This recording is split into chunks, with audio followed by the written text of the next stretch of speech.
Hello, and welcome to Mythos and Logos. In the beginning, the Vikings tell us there was nothing, but their nothing was not like our nothing.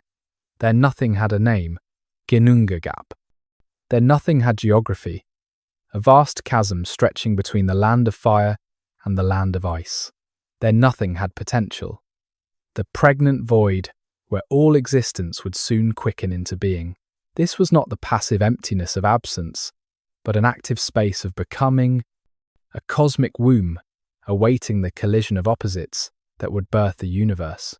Tonight, we will journey through the ice and fire of Norse mythology, from the primordial void to the prophesied ending of all things, from the highest branches of the world tree to the deepest wells of wisdom.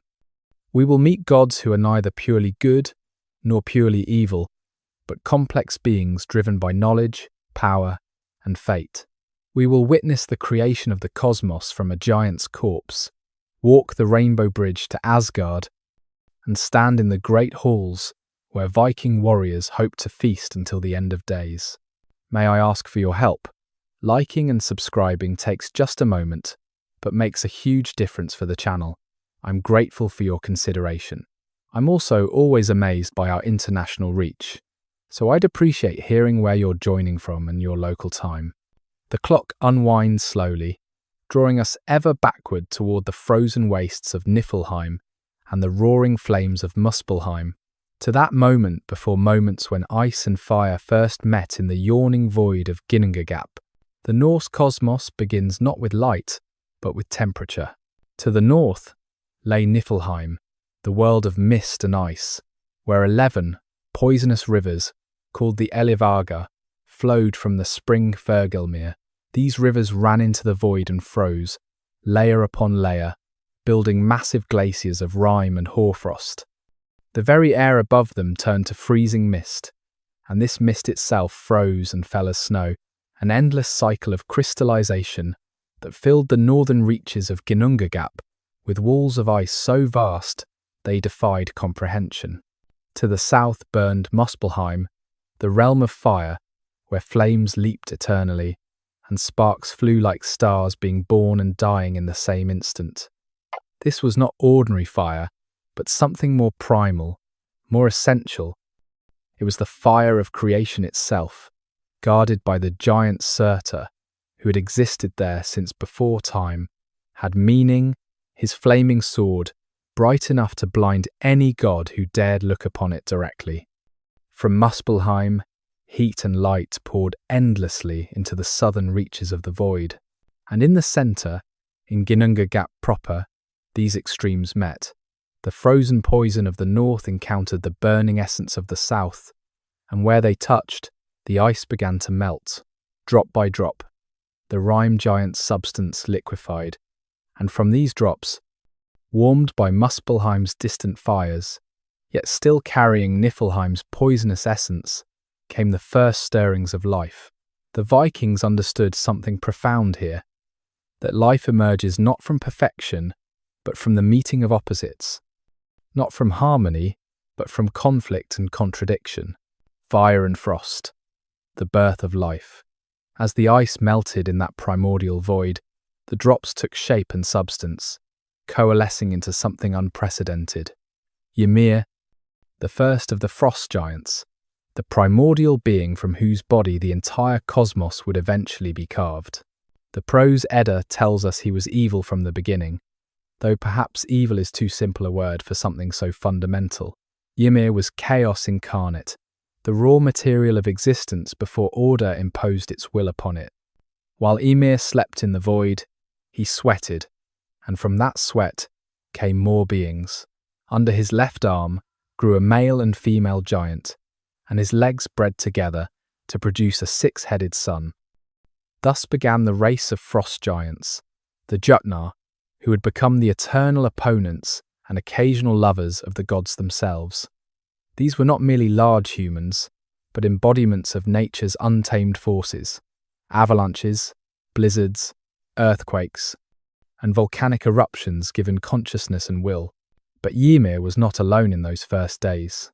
The melting ice revealed something else, something that would make the ordered cosmos possible. Orðhumla, the primordial cow, where Ymir represented chaos and consumption, Orðhumla brought nourishment and revelation. 4 rivers of milk flowed from her udders, sustaining Ymir and his growing brood of giants. She fed herself by licking the salty ice blocks that filled Ginnungagap, and her warm tongue worked patiently at one particular block, revealing something unprecedented within. On the first day of licking, hair emerged from the ice, fine and golden. On the second day, a head appeared, noble and well-formed. On the third day, the complete figure stepped free. Buri, the first of the Aesir, beautiful and mighty, the grandfather of Odin himself. Unlike Ymir's chaotic offspring, Buri possessed something new in the cosmos, the capacity for order, for thought, for deliberate action rather than mere existence. Buri somehow had, or found a son named Bor, and here the mythology becomes less clear about the mechanism of creation, as myths often do when approaching the ineffable. What matters is that Bor married Bestla, a giantess, daughter of the giant Burlthorn, establishing from the very beginning the complex relationship between gods and giants that would define Norse mythology. They were not separate species but interrelated families, bound by blood and marriage, even as they were divided by nature and purpose. From this union came 3 sons who would reshape everything: Odin, Vili, and Ve. These brothers looked upon the cosmos as it was, a place where Ymir and his ever-multiplying giant offspring filled the void with their chaotic presence, where no middle ground existed between fire and ice, where potential remained unrealized. They saw in Ymir not the ancestor he was, but the raw material he could become. The brothers held counsel in the void, and their decision would require the first murder, the first sacrifice, the first transformation of chaos into cosmos, the architects of reality. You stand in the primordial void beside 3 figures, whose breath streams white in the freezing air. Odin, Vili, and Ve move with purpose through the mist, their footsteps creating the first deliberate rhythm the universe has ever known. You feel the weight of Ymir's presence ahead, a mountain of living flesh sprawled across the void. Each breath he takes, creating winds that threaten to knock you from your feet. The giants that spawn from his body pay you no attention, emerging from his flesh like thoughts becoming real, stumbling away into the mist to populate the edges of existence. The brothers exchange no words that you can hear, but you sense their communication, a shared will that needs no voice. They approach Ymir with weapons that seem to materialize from the very concept of ending, of transformation. You watch as they strike in perfect unison, and Ymir's bellow shakes the foundations of everything that is. Blood erupts from his wounds, not in drops but in rivers, in oceans. You scramble for higher ground that doesn't exist, as the crimson flood rises, drowning all the frost giants save for one, Bergelmir, who escapes with his wife in what the stories call a luther, perhaps a boat, perhaps a coffin, perhaps something else entirely that allowed them to ride the flood of their ancestors' blood to safety. When the deluge settles, you stand with the 3 brothers around Ymir's continent-sized corpse. You watch as they begin their work of creation, and you understand you're witnessing not violence but artistry. They lift Ymir's body and carry it to the center of Ginnungagap, their divine strength making possible what should be impossible. From his flesh, they carve Midgard, the Middle-earth where humans would one day dwell. You run your hand across the ground and feel it still warm with the memory of life. From his bones, they raise mountains, and you watch peaks thrust up toward a sky that doesn't exist yet. His teeth and broken bones become rocks and pebbles, scattered across the landscape like seeds of future geological ages. They take his skull and lift it, and you have to catch your breath as they place it as a dome over the new world, creating the sky itself. At the 4 corners, they station dwarves: Nordri, Sudri, Ostri, and Vestri, north, south, east and west, to hold up the heavens for all time. You can see them even now, small figures bearing an impossible burden with grim determination. The brothers gather sparks and embers from Muspelheim, and you shield your eyes as they fling them into the skull dome, creating stars and planets, establishing the paths of the sun and moon. From Ymir's brain, they craft clouds, and you feel the first droplets of rain that isn't blood. His hair becomes trees and grass, the first vegetation in a universe that had known only ice and fire. And around it all, at the very edge of the world disk they're creating, they place Ymir's eyelashes as a fortification, a boundary between the ordered world of Midgard and the chaotic outer lands, where giants would rebuild their civilizations. They name this wall from eyelashes Midgard, the same name as the earth it protects, because in Norse thought, the boundary and the bounded are aspects of the same truth. You stand in this new world, watching the gods step back to admire their creation, and you realize you've witnessed something profound. The Norse cosmology doesn't begin with creation from nothing, but with transformation of what was into what could be. Death becomes life, chaos becomes order, and the body of the primordial being becomes the very ground beneath your feet, the sky above your head, the mountains on the horizon. Every element of the natural world carries within it the memory of that first violence, that first sacrifice, that first act of divine will imposed upon chaotic matter. 9 realms upon the tree. At the centre of all existence grows Yggdrasil, the world tree, an ash tree of such magnificent proportions that its branches and roots connect 9 entire realms of being. This is not merely a large tree, but the axis mundi, the cosmic pillar that prevents the universe from collapsing back into the primordial void. Its name likely means Odin's horse, referring to the 9 nights the All-Father would hang himself from its branches in his quest for wisdom, riding the tree like a gallows steed between life and death. The tree's 3 roots stretch into 3 different worlds, each anchored by a well of power. The first root reaches into Asgard, where it drinks from the well of Erd, tended by the Norns, who determine the fate of all beings. The second extends to Jotunheim, the land of giants, where it finds sustenance in Mimir's well, whose waters grant wisdom but demand sacrifice. The third descends into Niflheim, into the spring Fergelmir, where the dragon Nithogre gnaws eternally at the root, trying to kill the tree and bring about the cosmos's collapse. Upon and within this cosmic tree exist 9 worlds, though the exact list sometimes varies in the sources. Asgard crowns the tree, the fortress of the Aesir gods, connected to Midgard below by the rainbow bridge Bifröst. Here stand the great halls of the gods, Odin's Valhalla, with its 540 doors, Thor's Mjölnir, with its 540 rooms, and Gladsheim, where the gods hold council.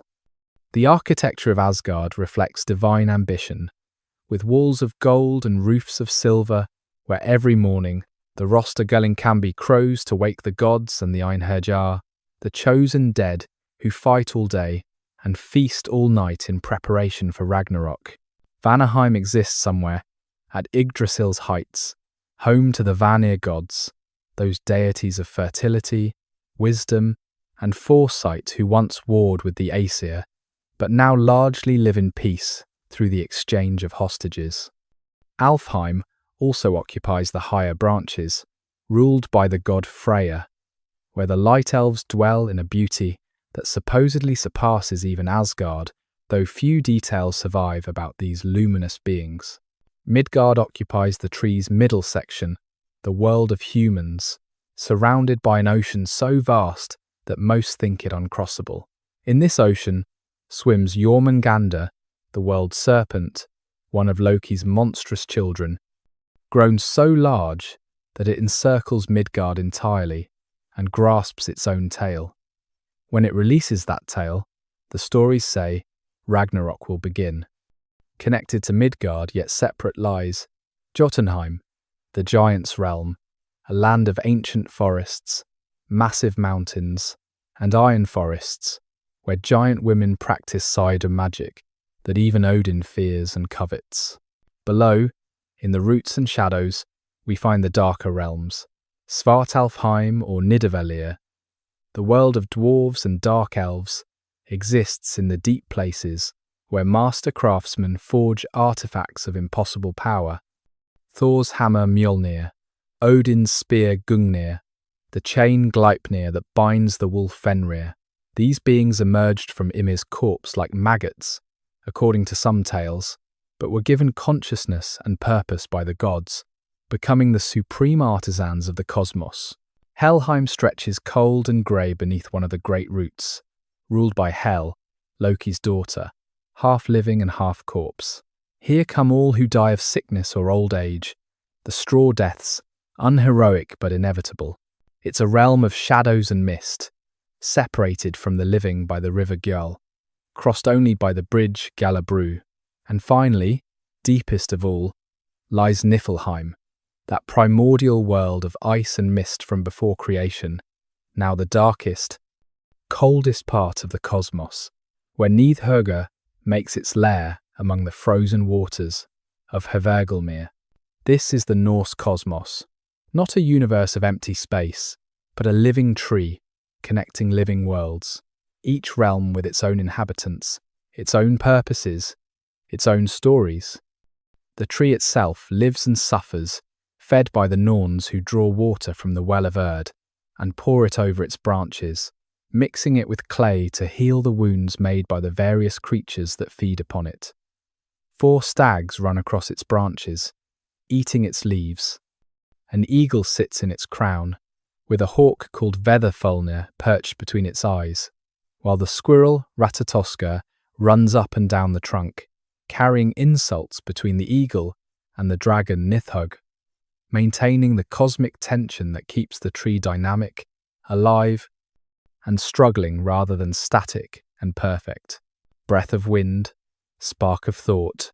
Walking along the new-made shores of Midgard, Odin and his brothers discovered 2 logs washed up by the waves, one of ash wood and one of elm. Perhaps they were driftwood from some cosmic forest, or perhaps they were intentionally placed there by fate itself. The brothers stood over these pieces of wood, and something in the grain, in the potential within the timber, spoke to them of possibility. Odin breathed upon them first, and with his breath came Ond, the breath of life, that animating force that separates the living from the dead. This was not mere oxygen, but something more fundamental, the divine spark that allows consciousness to exist within matter. The logs stirred, no longer dead wood but not yet truly alive, hovering in that space between object and being. Vili gave them order, mind and consciousness, the ability to think and feel and choose.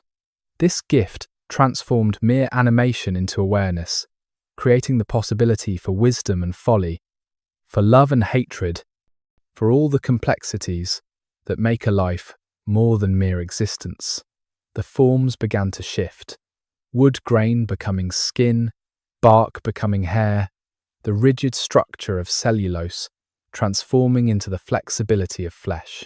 They completed the transformation with sight, hearing, and speech, the tools needed to perceive and shape the world around them.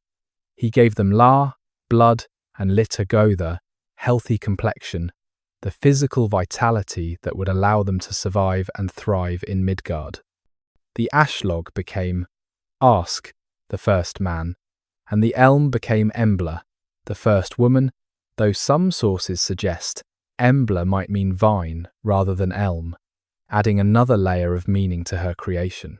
The gods gave these first humans more than just life. They gave them Midgard itself as a dwelling place, protected by the wall of Ymir's eyelashes from the chaos of the giants beyond. They gave them the ability to reproduce, to create new life from their own bodies, a power that even the gods would sometimes envy. They gave them shorter lives than gods or giants or elves or dwarves. But with that brevity came intensity, the ability to change and grow and strive in ways that immortal beings never could. Ask and Embla stood on that beach, naked and new, gazing at their creators with eyes that held wonder and perhaps a touch of fear. The gods clothed them and taught them the basics of survival: how to make fire, how to build shelter, how to distinguish the edible from the poisonous. But more importantly, they taught them about the cosmos they inhabited, about the 9 worlds and the great tree, about the gods who would watch over them and the giants who might threaten them, about the Norns who would measure their lives and the Valkyries who might choose their dead. The golden halls of Asgard, rising above Midgard, connected by the shimmering rainbow bridge, Bifrost, stands Asgard, the stronghold of the Aesir gods. This is not simply a place, but a statement of divine ambition, a realm built to be both fortress and paradise, combining the martial and the magnificent in architecture that defies mortal comprehension. The walls of Asgard tell their own story, built by a mysterious master builder who turned out to be a giant in disguise, completed through trickery and divine horses, a tale for another section of our journey. At the heart of Asgard stands Gladsheim, the glad home, where the gods hold their daily councils. Here, 12 throne seats await the major gods, with a 13th, Hlidskjalf, elevated above all others for Odin himself. From this high seat, the All-Father can see everything that occurs in all 9 worlds, though even his sight has limits, especially when it comes to the machinations of fate itself. The pillars of Gladsheim are made from spears, its roof from shields, and its benches strewn with mail coats, a reminder that even in paradise, the gods are warriors first. Connected to Gladsheim rises Valhalla, perhaps the most famous structure in Norse mythology. Its vastness defies imagination. 540 doors, each wide enough for 800 warriors to march through side by side. The roof is thatched with golden shields, the walls built from spears, and mail coats serve as seat cushions. Here, half of those who die in battle arrive each day, chosen by the Valkyries to become Einherjar, the army of one, or those who fight alone. They battle each other every morning in the courtyard, dying and being reborn to fight again, preparing for the final battle of Ragnarok. As evening falls, they feast on the meat of the boar, Sahrimnir, which is slaughtered and resurrected daily, and drink mead that flows from the udders of the goat Hathran, who feeds on the leaves of Laritha, a tree that might be another name for Yggdrasil itself. Thor's hall Bilskirnir rivals Valhalla in size, containing 540 rooms, making it the largest structure in Asgard. Its architecture reflects its owner.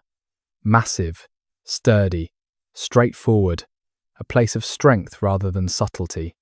Here, Thor returns after his journeys through the worlds, fighting giants and monsters, protecting both gods and humans from the forces of chaos that constantly threaten to overwhelm the ordered cosmos.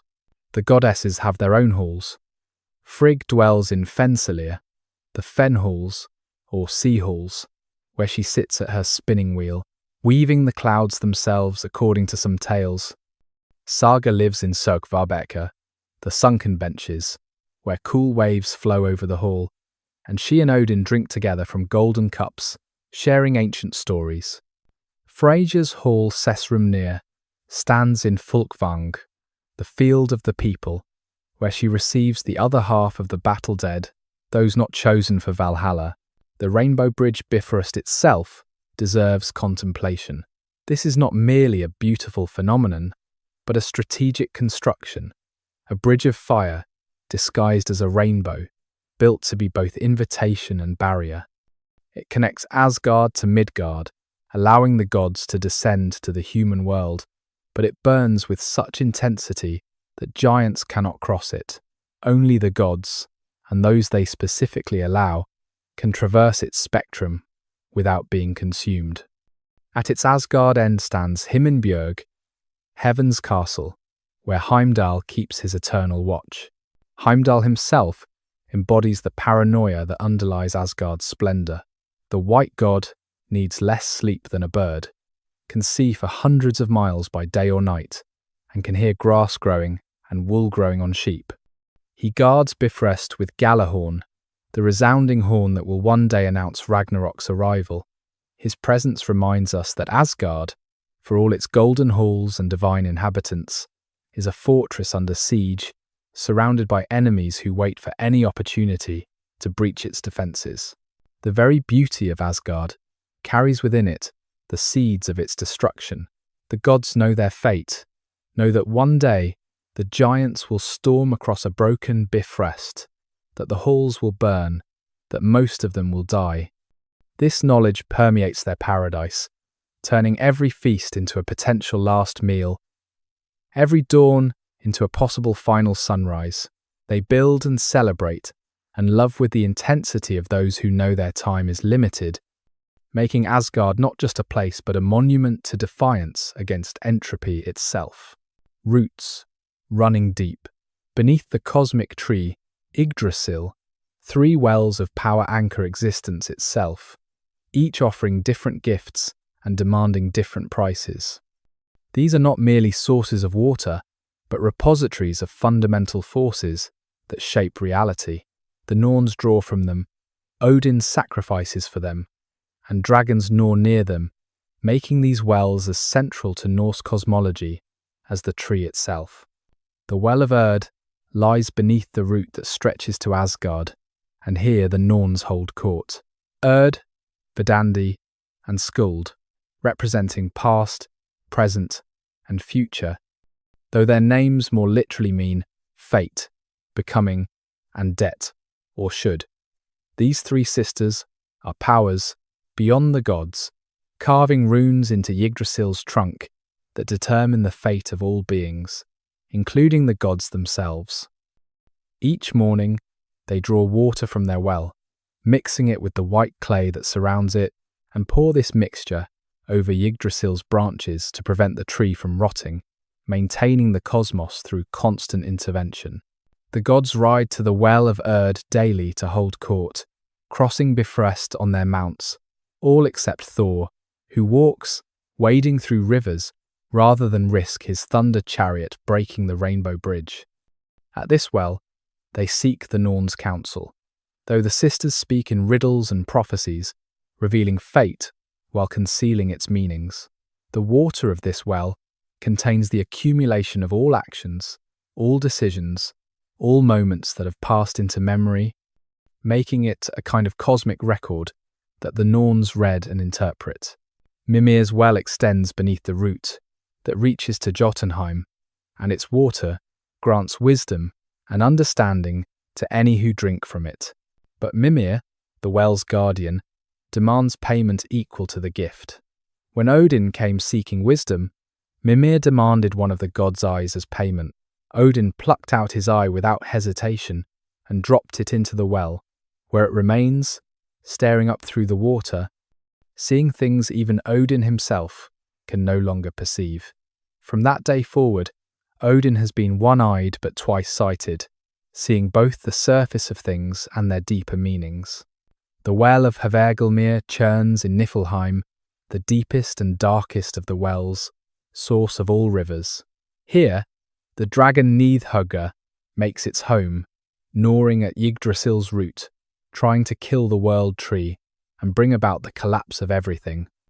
Around this well swarm countless serpents, joining Nidhugger in its destructive work. This is entropy made manifest, the force that ensures nothing lasts forever, not even the cosmos itself.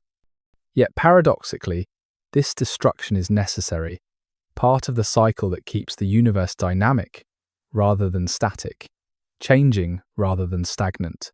When giants walked.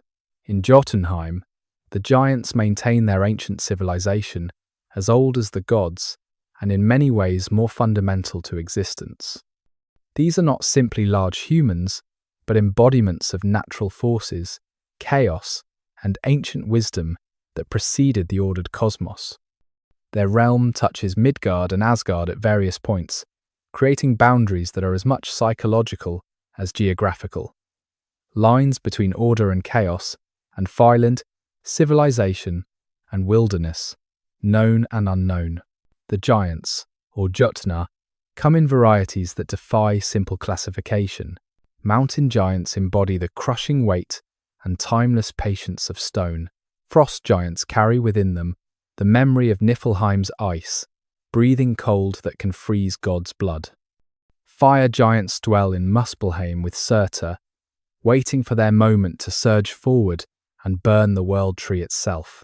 Storm giants manifest as hurricanes and tempests, while sea giants rise from the waves as tidal waves and whirlpools.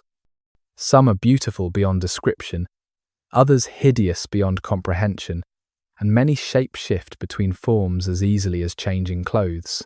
The relationship between gods and giants is far more complex than simple enmity.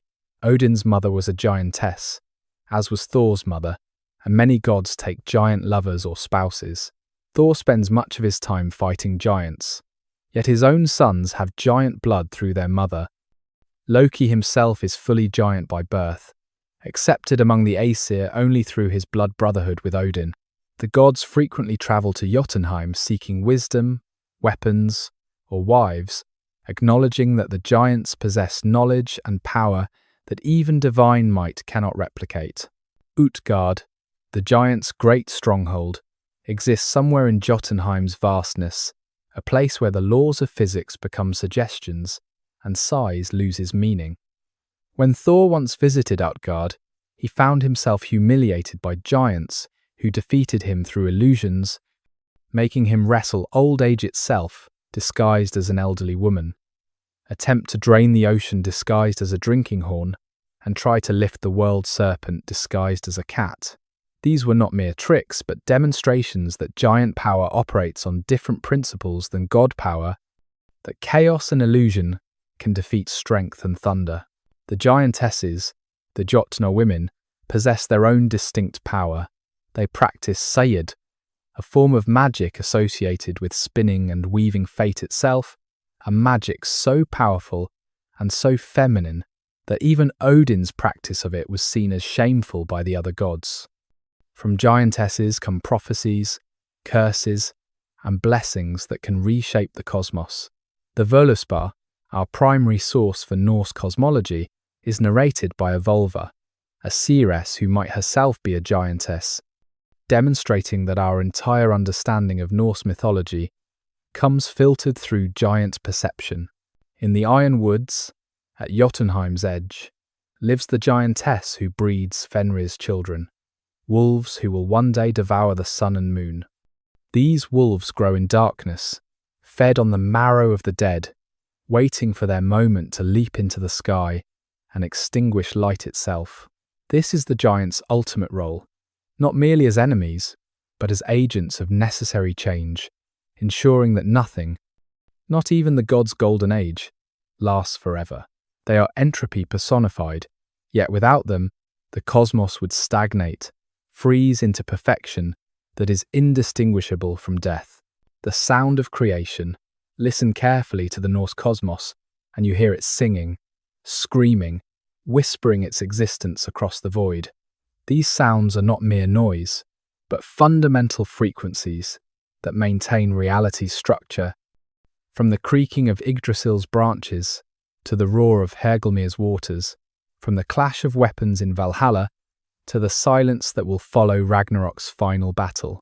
Yggdrasil itself groans constantly under its own weight, and the weight of the 9 worlds it supports. Its branches creak in cosmic winds that blow from nowhere to nowhere, carrying the sense of all existence. Iron and blood from the battlefields, flowers, and grain from Midgard's fields, ice and stone from Jotunheim's peaks. The trees' leaves rustle with a sound, like waves on an infinite shore, each leaf whispering a different fate, a different possible future. When storms rage through the cosmos, Yggdrasil sways but never breaks, its movement creating harmonics that resonate through all 9 worlds, felt as earthquakes in Midgard, as avalanches in Jotunheim, as ripples in the well of Erd. In Asgard, the sounds of divine life punctuate eternity. Every dawn, 3 roosters crow to mark time's passage. Golden Gullinkambi in Valhalla, rust-red Fjalar in Jotunheim, and an unnamed soot-red rooster in Helheim. Their trinity of calls synchronizes the worlds, ensuring that all beings, living and dead, divine and giant, know that another day has begun. Another step toward Ragnarok has been taken. Throughout the day, Valhalla resonates with the clash of weapons as the Einherjar train, a percussion that never truly ends, but rises and falls like a tide of violence. When evening comes, the sound transforms to feasting. Drinking horns striking tables, warriors singing battle songs, the sizzle of Sahrimnir's flesh on cosmic spits. The Rainbow Bridge, Bifrost, hums with its own frequency, a vibration just at the edge of hearing, the sound of fire pretending to be light. When gods ride across it, their horses' hooves create notes that cascade down the spectrum. Red notes becoming orange, becoming yellow, a symphony of transition between worlds. Heimdall stands at its terminus, and his breathing alone is said to sound like wind through a forest, his heartbeat like distant thunder, his vigilance given acoustic form. Deep beneath everything, in Niflheim's frozen depths, Nidhogger gnaws at Yggdrasil's root, with a sound like glaciers grinding against bedrock, punctuated by the crack of breaking wood that reverberates up through the tree. The dragon pauses occasionally to exchange insults with the eagle at Yggdrasil's crown, their words carried by Ratatoska the squirrel, whose chittering adds a manic counterpoint to the cosmos's deeper rhythms. The rivers that flow from Hvergelmir each have their own voice. Svel's freezing current crackles with forming ice. Gunthra roars with battle fury. Vith whispers secrets that no one remembers. The Well of Erd provides perhaps the most unsettling sound in all creation, the scratching of the Norns' knives as they carve runes into Yggdrasil's bark. This is the sound of fate being written, of futures being fixed, of possibilities collapsing into actualities. Some say that those about to die hear this scratching in their dreams, the Norns completing the final rune of their lives.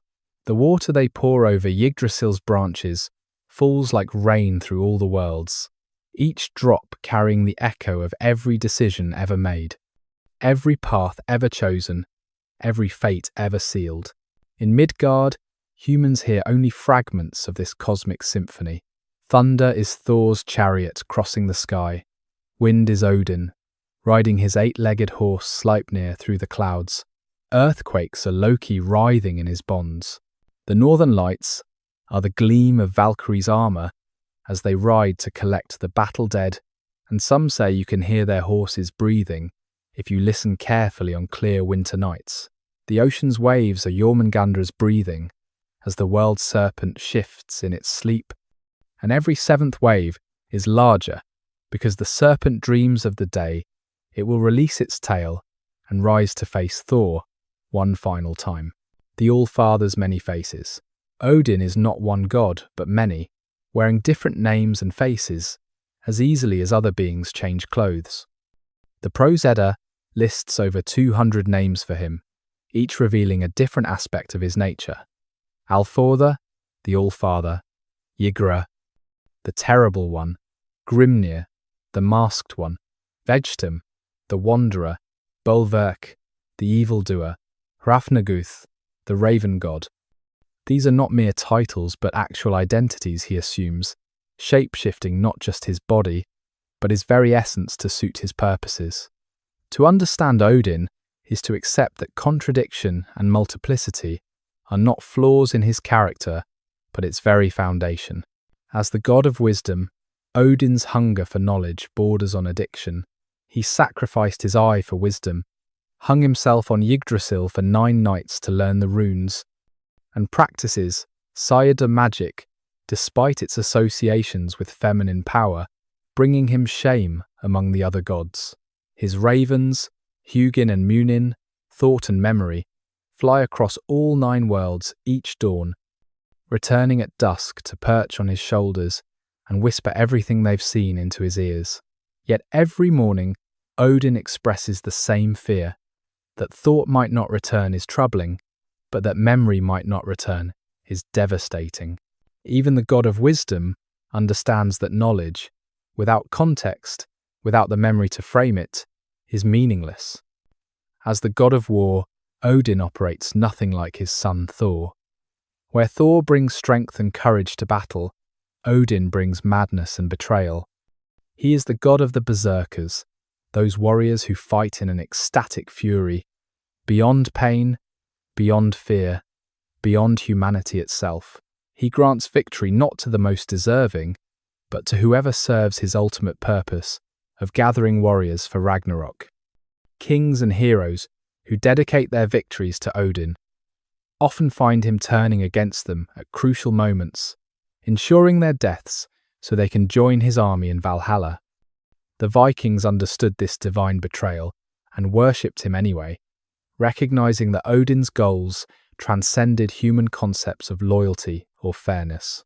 His role as god of poetry seems incongruous with war and death until you understand that in Norse culture, words and weapons were equally powerful. Odin stole the mead of poetry from the giants, transforming himself into an eagle to escape with it in his mouth. In his haste, some mead fell from his rear end, becoming the share of bad poets, while the mead he properly delivered became the inspiration for true artists. He grants eloquence to skalds and kings, the ability to shape reality through words, to make cowards seem brave, and brave men seem cowardly, to preserve memory or destroy it through the power of verse. As a wanderer, Odin walks the worlds disguised as an old man, in a blue cloak and broad-brimmed hat, one-eyed, leaning on a staff or spear. He appears at crucial moments to test hospitality, wisdom, or courage, rewarding those who pass his tests and cursing those who fail. These wanderings are not casual journeys but reconnaissance missions, gathering information for the battle he knows is coming, testing potential warriors, learning secrets that might delay or survive Ragnarok. Sometimes he travels with his brothers Vili and Ve, though some sources suggest these might be other names for himself, a trinity of identity that predates similar concepts in other mythologies. The god of the gallows, Odin claims all who die by hanging, making the noose a sacrifice to him. He learned the runes by hanging himself, and he teaches that wisdom comes through suffering, knowledge through sacrifice. His eight-legged horse, Sleipnir, the best of all horses, was born from Loki's shape-shifted coupling with a giant stallion, and its 8 legs are sometimes interpreted as the legs of 4 men carrying a coffin, making Odin's mount itself a symbol of death. When Odin rides Sleipnir, he crosses between worlds as easily as crossing a room, moving through boundaries that stop other gods. In his hall, on his high throne Hlidskjalf, Odin sees everything in the 9 worlds, except what the Norns choose to hide from him. This omniscience is both power and curse. He knows how everything will end, knows that he will die with Fenrir's jaws around him, knows his son Balder will die, and trigger the sequence leading to Ragnarok. This foreknowledge drives his seemingly contradictory actions, gathering an army he knows will lose, seeking wisdom that won't save him, fathering sons who will die or survive him depending on fate's requirements. He is a god caught in a web of predetermination, powerful enough to see the threads, but not to break them. Odin's relationship with humanity is particularly complex. He gave humans breath and life, but he also brings war and madness. He grants victory and poetry, but demands sacrifice and suffering. Unlike gods in other mythologies who might love or disdain humanity, Odin seems to view humans as tools, resources, pieces in a cosmic game whose rules even he didn't write. Yet there's something almost desperate in his interactions with humanity, as if he sees in mortal struggle and mortality itself something divine beings lack, an intensity born from brevity, a meaning derived from ending. Thunder over Midgard, Thor needs no complex theology to explain, no subtle interpretation to understand. He is strength incarnate, the defender of Asgard and Midgard, the giant slayer whose hammer strikes echo across all 9 worlds. Where his father Odin is complicated and often treacherous. Thor is straightforward, reliable, the god most beloved by common Vikings, who saw in him a divine version of themselves. Strong, brave, quick to anger, quick to laugh, always ready for a fight or a feast. His hammer, Mjölnir, lightning, is perhaps the most famous weapon in all mythology, forged by the dwarf brothers Brokr and Atri in a competition that cost Loki his head, or would have, if the trickster hadn't argued that his neck wasn't part of the bargain. The hammer's handle is shorter than intended because Loki, transformed into a fly, stung the dwarf, working the bellows, causing a momentary lapse that could not be corrected. Yet this flaw makes Mjölnir perfect for Thor, compact enough to be worn as a pendant by his followers, powerful enough to level mountains. It never misses its target, always returns to Thor's hand, and can resurrect the dead under certain circumstances, particularly Thor's goats who pull his chariot. Thor's strength surpasses all other gods, yet it has limits that make him more interesting than a simple strong man. He cannot defeat old age, as he learned when wrestling Ellie in Utgard. He cannot empty the ocean, though he once drank enough through a trick horn to lower the sea level worldwide. He cannot lift the world serpent, though he once raised it high enough while it was disguised as a cat to terrify even the giants. These failures don't diminish Thor but humanize him, making his victories more meaningful because we've seen him struggle and fail. His relationship with giants is genocidal, yet personal.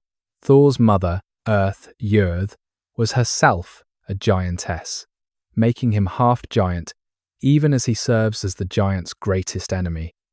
He kills giants reflexively, sometimes without even knowing their names or crimes, yet he also accepts their hospitality, competes in their contests, and occasionally shows them mercy. His greatest enemy is Jormungandr, the world serpent, another of Loki's children, whom Thor has encountered multiple times and is destined to face at Ragnarok in a battle that will kill them both.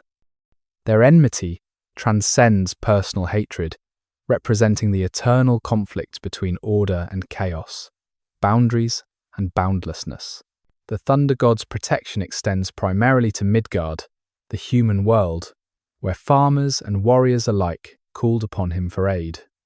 While Odin received sacrifices from kings and jarls, Thor received them from common folk who needed protection from more immediate threats than cosmic wars.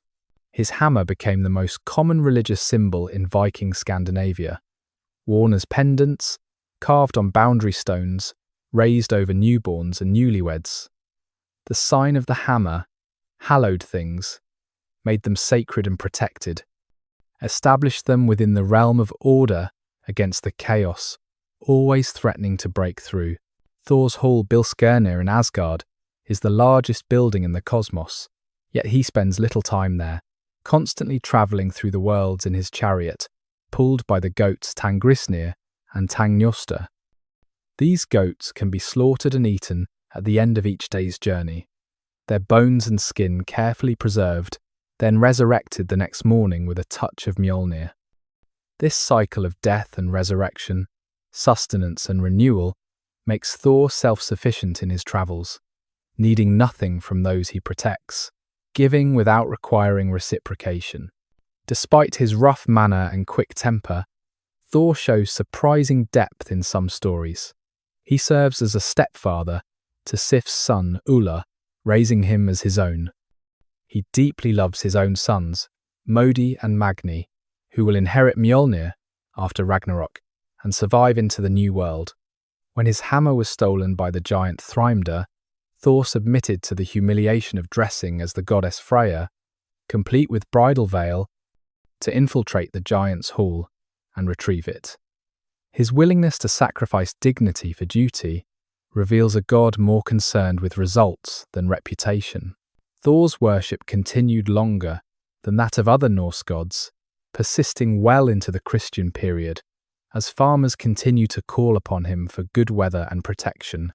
Medieval texts describe Swedish farmers keeping Thor's hammers hidden in their barns, bringing them out in times of dire need. His name survives in Thursday and in countless place names across Scandinavia. Of all the Norse gods, Thor alone seemed to offer straightforward protection without hidden costs, strength without treachery, divine aid that could be trusted even if it couldn't always triumph. A feast in Valhalla, you push through one of the 540 doors of Valhalla, each wide enough for 800 warriors to march through shoulder to shoulder, and the sound hits you like a physical force. Thousands of Einherjar, the chosen dead, fill the impossible space of the hall, their voices raised in songs that haven't been heard in Midgard for generations. The roof arches so high above that clouds form in the rafters, and eagles nest among the golden shields that serve as shingles. Your feet stick slightly to the floor, and you realize you're walking through decades of spilled mead and blood, layers of celebration and violence, compressed into a patina that can never be cleaned. The smell is overwhelming: roasting meat, fermented honey, iron and leather, sweat and oak smoke, all mingled into something that should be revolting, but instead awakens a hunger you didn't know you possessed. You find yourself at one of the endless benches, mailcoats serving as cushions, though comfort seems irrelevant in this place, where physical sensation is heightened beyond mortal experience.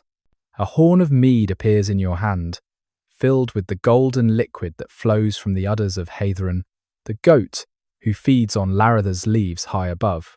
The mead tastes of summer and violence, honey and iron, sweet enough to make you forget pain, strong enough to make you seek it. Around you, warriors from every age of the north feast together. Vikings who fell at Lindisfarne beside Saxons who died defending against them. Norwegians who perished exploring Greenland beside Icelanders who died in blood feuds over sheep. Death has erased their earthly conflicts, replacing them with the singular purpose of preparing for Ragnarok. The warrior beside you, his throat bearing the wound that killed him, passes you a platter of meat from Sarimnir, the cosmic boar who is slaughtered each sunset and reborn each dawn. The flesh tastes different with each bite, sometimes like the wild boar you might have hunted in life, sometimes like something older, more fundamental, the taste of sustenance itself. You eat with your hands, juice running down your arms, table manners irrelevant in this place where civilization is remembered but not practiced. Above the din, you hear the Valkyries singing, their voices weaving between the warriors' rougher songs like golden thread through iron mail. They move through the hall with impossible grace, their armor catching light that doesn't seem to come from any source, refilling horns that empty as fast as they're filled, their faces beautiful and terrible in equal measure. One stops beside you, and you see in her eyes the moment of your death reflected back, transformed from ending into beginning, from defeat into selection. The Einherjar around you bear their death wounds openly, even proudly. A man with a spear through his chest laughs at something his tablemate says, the shaft moving with his breathing. A woman with half her skull caved in from an axe blow argues philosophy with a berserker whose entrails hang from his opened belly. These wounds don't heal because they're not truly wounds anymore, but badges of honor, proof of admission to this eternal feast and eternal battle. As the feast reaches its peak, Odin himself enters the hall, his presence changing the atmosphere like a storm front moving in. The singing doesn't stop, but becomes more focused, directed. He moves among the warriors, sometimes an old wanderer leaning on his spear, sometimes a war chief in his prime, his one eye seeing more than two eyes ever could. When his gaze falls on you, you understand with crystalline clarity that you're here for a purpose, that your death was not an ending but a recruitment, that Ragnarok needs every sword, every soul, every sacrifice. The feast will continue until dawn, when the Einherjar will arm themselves and march onto the fields before Valhalla to battle each other in preparation for the final war. Those who fall will rise again when the horn calls them back to feast. This cycle will continue until the Gjallarhorn sounds its final note and the real battle begins. You lift your horn with the others, as someone proposes a toast to tomorrow's death and resurrection, to the glory of falling and rising, to the honor of being chosen for the greatest defeat in cosmic history. The mead burns your throat, and you've never felt more alive than in this hall of the gloriously dead. The price of wisdom. At the roots of Yggdrasil, where the well of Mjölnir reflects truths too terrible for most beings to witness, Odin stood with the weight of ignorance crushing his divine shoulders. He knew much but understood little, could see far but not deep. Mimir, the guardian of the well, perhaps Odin's own uncle according to some genealogies, watched the All-Father approach with eyes that held neither sympathy nor cruelty, only assessment. The price was stated simply: an eye for wisdom, sight for insight, the ability to see everything in exchange for the ability to understand anything. Odin didn't hesitate, though the sources differ on which eye he sacrificed and how he removed it. Some say he plucked it out with his own fingers, others that Mimir took it with a special knife that could cut divine flesh, still others that Odin commanded his ravens to tear it from his skull.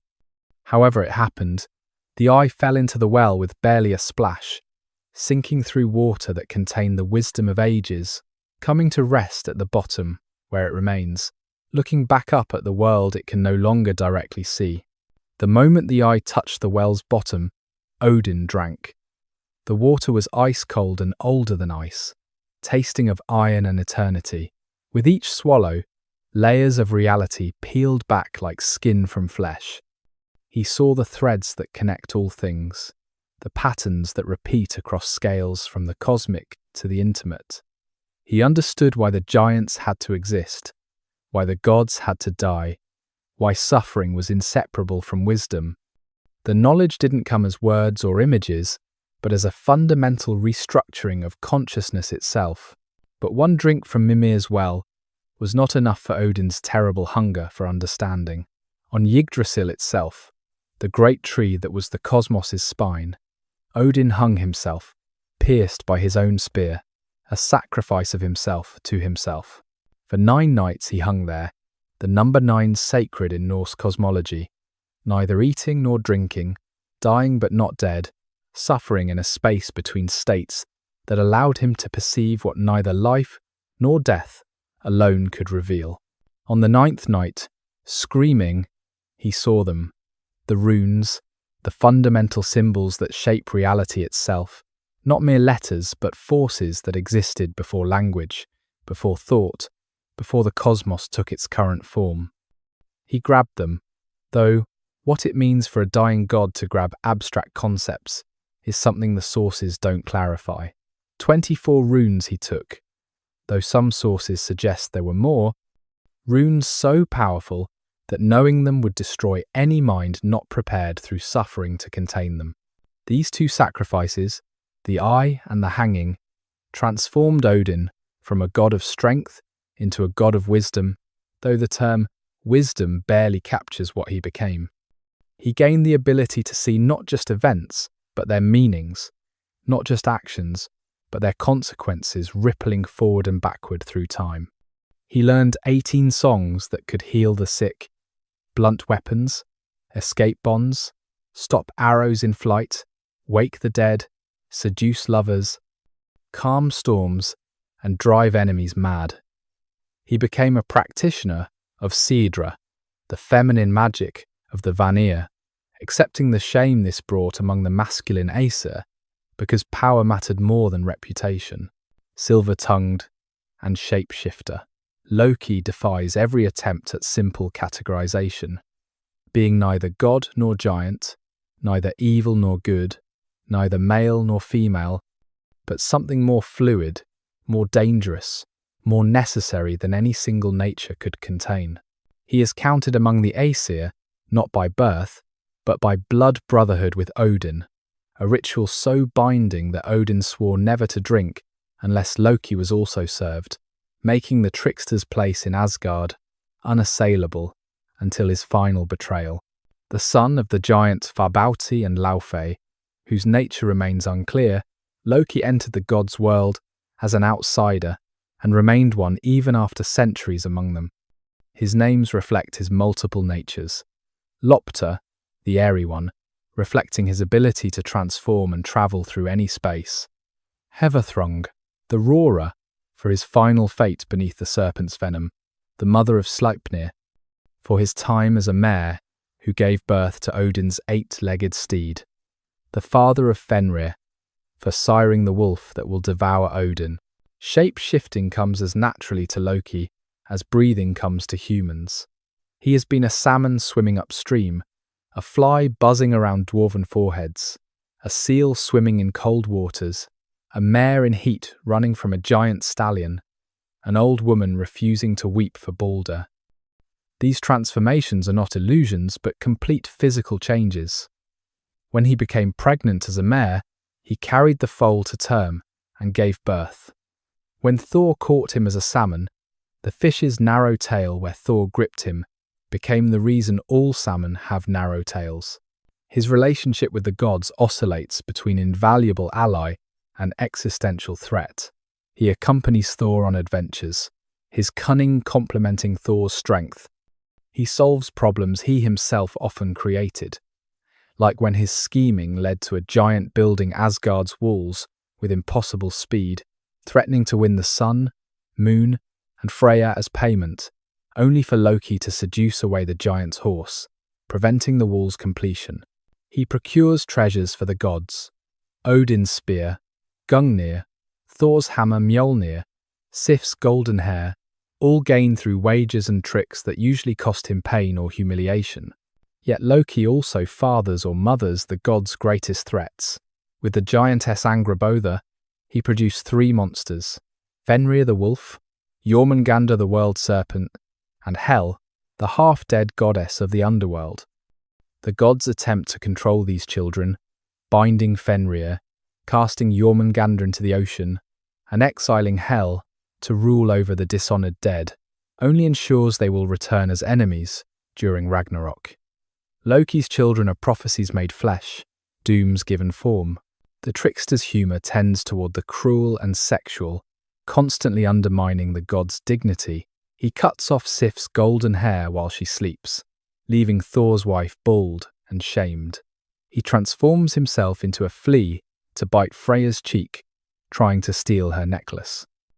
During a feast, he composes elaborate insults for every god and goddess present, revealing their secret shames and hypocrisies, speaking truths that everyone knows but no one acknowledges. This verbal assault ends only when Thor arrives and threatens physical violence, the one argument Loki cannot counter with words. His role in Baldur's death marks his transformation from trickster to destroyer. When Baldur becomes invulnerable to all things that swear not to harm him, Loki discovers that mistletoe was considered too young to swear oaths. He fashions a dart from mistletoe and guides the blind god Hother to throw it, piercing Baldur's heart. When Hel agrees to release Baldur, if everything in existence weeps for him, Loki transforms into the giantess Thok and refuses to shed a single tear, ensuring Baldur remains dead and Ragnarok becomes inevitable. For this final crime, the gods bind Loki with the entrails of his own son, transformed into iron chains beneath a serpent whose venom drips onto his face for eternity. His faithful wife Sigyn holds a bowl to catch the poison, but when she must empty it, the drops that reach Loki cause him to thrash so violently that Midgard experiences earthquakes. He will remain bound until Ragnarok, when he will break free and lead the forces of chaos against the gods in a battle where he and Heimdall, the watchman who has observed all his crimes, will kill each other. The Vanir peace. Before the Aesir ruled unchallenged, another tribe of gods held power in the cosmos, the Vanir, masters of fertility, wisdom, and the magic called Sidra. The war between these divine tribes represents something deeper than mere conflict. Perhaps the collision between different cultures' gods, or between different aspects of divinity itself, the martial against the magical, the patriarchal against something older and more balanced. The war began, as many wars do, with a woman named Gulveig, whose name means gold might, or gold intoxication. She came to the Aesir's hall, and something about her, perhaps her practice of Sidra, perhaps her different nature, provoked the Aesir to violence. They pierced her with spears and burned her 3 times, but each time she returned, transformed but undestroyed, taking the name Heather, meaning bright one or honour. This cyclic destruction and rebirth might represent the seasons, the crop cycle, or the nature of magic itself that cannot be killed with weapons. The Vanir demanded compensation for this treatment of one of their own, and when the Aesir refused, war erupted. The conflict was unlike any battle afterward, for these were gods, fighting gods with the full force of divine power. The Aesir brought their weapons and warrior fury, while the Vanir wielded magic and mystery. Odin hurled his spear over the Vanir host, the first spear thrown in any war, establishing the ritual that would precede every battle afterward. But the Vanir's magic proved equally powerful, and the war ground to a stalemate that threatened to destroy the cosmos through its continuation. Eventually, exhaustion or wisdom prevailed, and the tribes met to negotiate peace. The truce they established was sealed not with words, but with ritual. All the gods, Aesir and Vanir alike, spat into a great cauldron, mingling their essence. From this mixed spittle, they created Kvasir, a being so wise he could answer any question. His wisdom literally derived from the combined knowledge of both divine tribes. Kvasir's later murder by dwarves and transformation into the mead of poetry connects this piece to the origin of artistic inspiration, suggesting that poetry itself arose from resolved conflict. As part of the piece, hostages were exchanged. The Vanir sent their best to live among the Aesir. Njörður, the sea god who rules wind and wave, his children Freya and Freya, who brought fertility and magic to Asgard. The Aesir sent Henir, described as handsome and tall, along with Mimir, the wisest of the Aesir. But when Henir proved indecisive without Mimir's counsel, the Vanir felt cheated. They beheaded Mimir and sent his head back to Odin, who preserved it with herbs and magic, gaining a counselor whose wisdom transcended life and death. Despite this brutal exchange, the peace held. The Vanir gods became integral to the Norse pantheon, with Freya sharing half the battle dead with Odin, and Freya becoming one of the most beloved gods, responsible for harvest and prosperity. The integration was so complete that later sources often forget to distinguish between Aesir and Vanir, treating them as a single divine family, yet traces of difference remain. The Vanir's association with Sidra magic, their connection to fertility and the natural world, their different approach to power that emphasizes cycles and transformation over linear victory.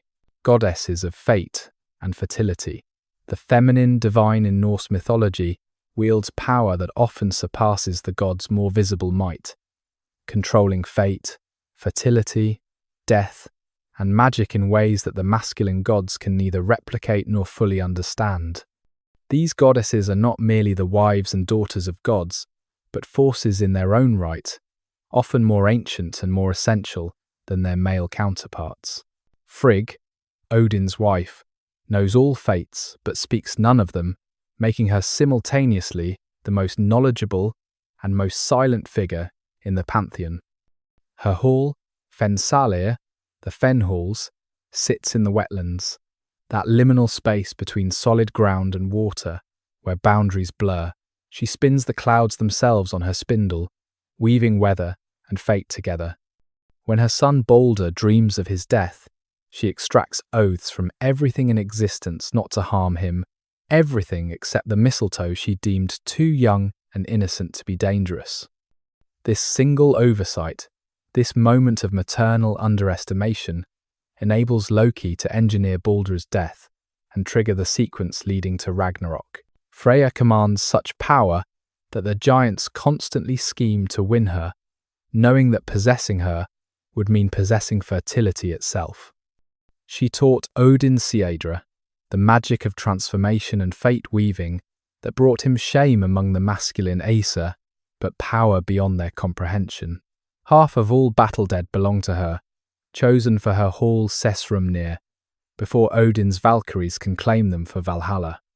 She rides a chariot pulled by cats, those creatures that exist between wildness and domestication, and owns the falcon cloak that allows transformation into bird form, lending it to Loki when his schemes serve her purposes. The Norns transcend even the gods in their authority, carving the fates of all beings into Yggdrasil's bark with runes that cannot be altered once inscribed. Eartha, Verdandi, and Skuld, representing past, present, and future, or perhaps fate, becoming, and debt, sit at the well of Eartha, determining not just individual fates, but the fate of the cosmos itself. They are described as coming from the giants' home, suggesting they predate the current cosmic order and will outlast it. Even Odin, with all his wisdom and foresight, cannot change what the Norns have carved, only understand and perhaps delay it.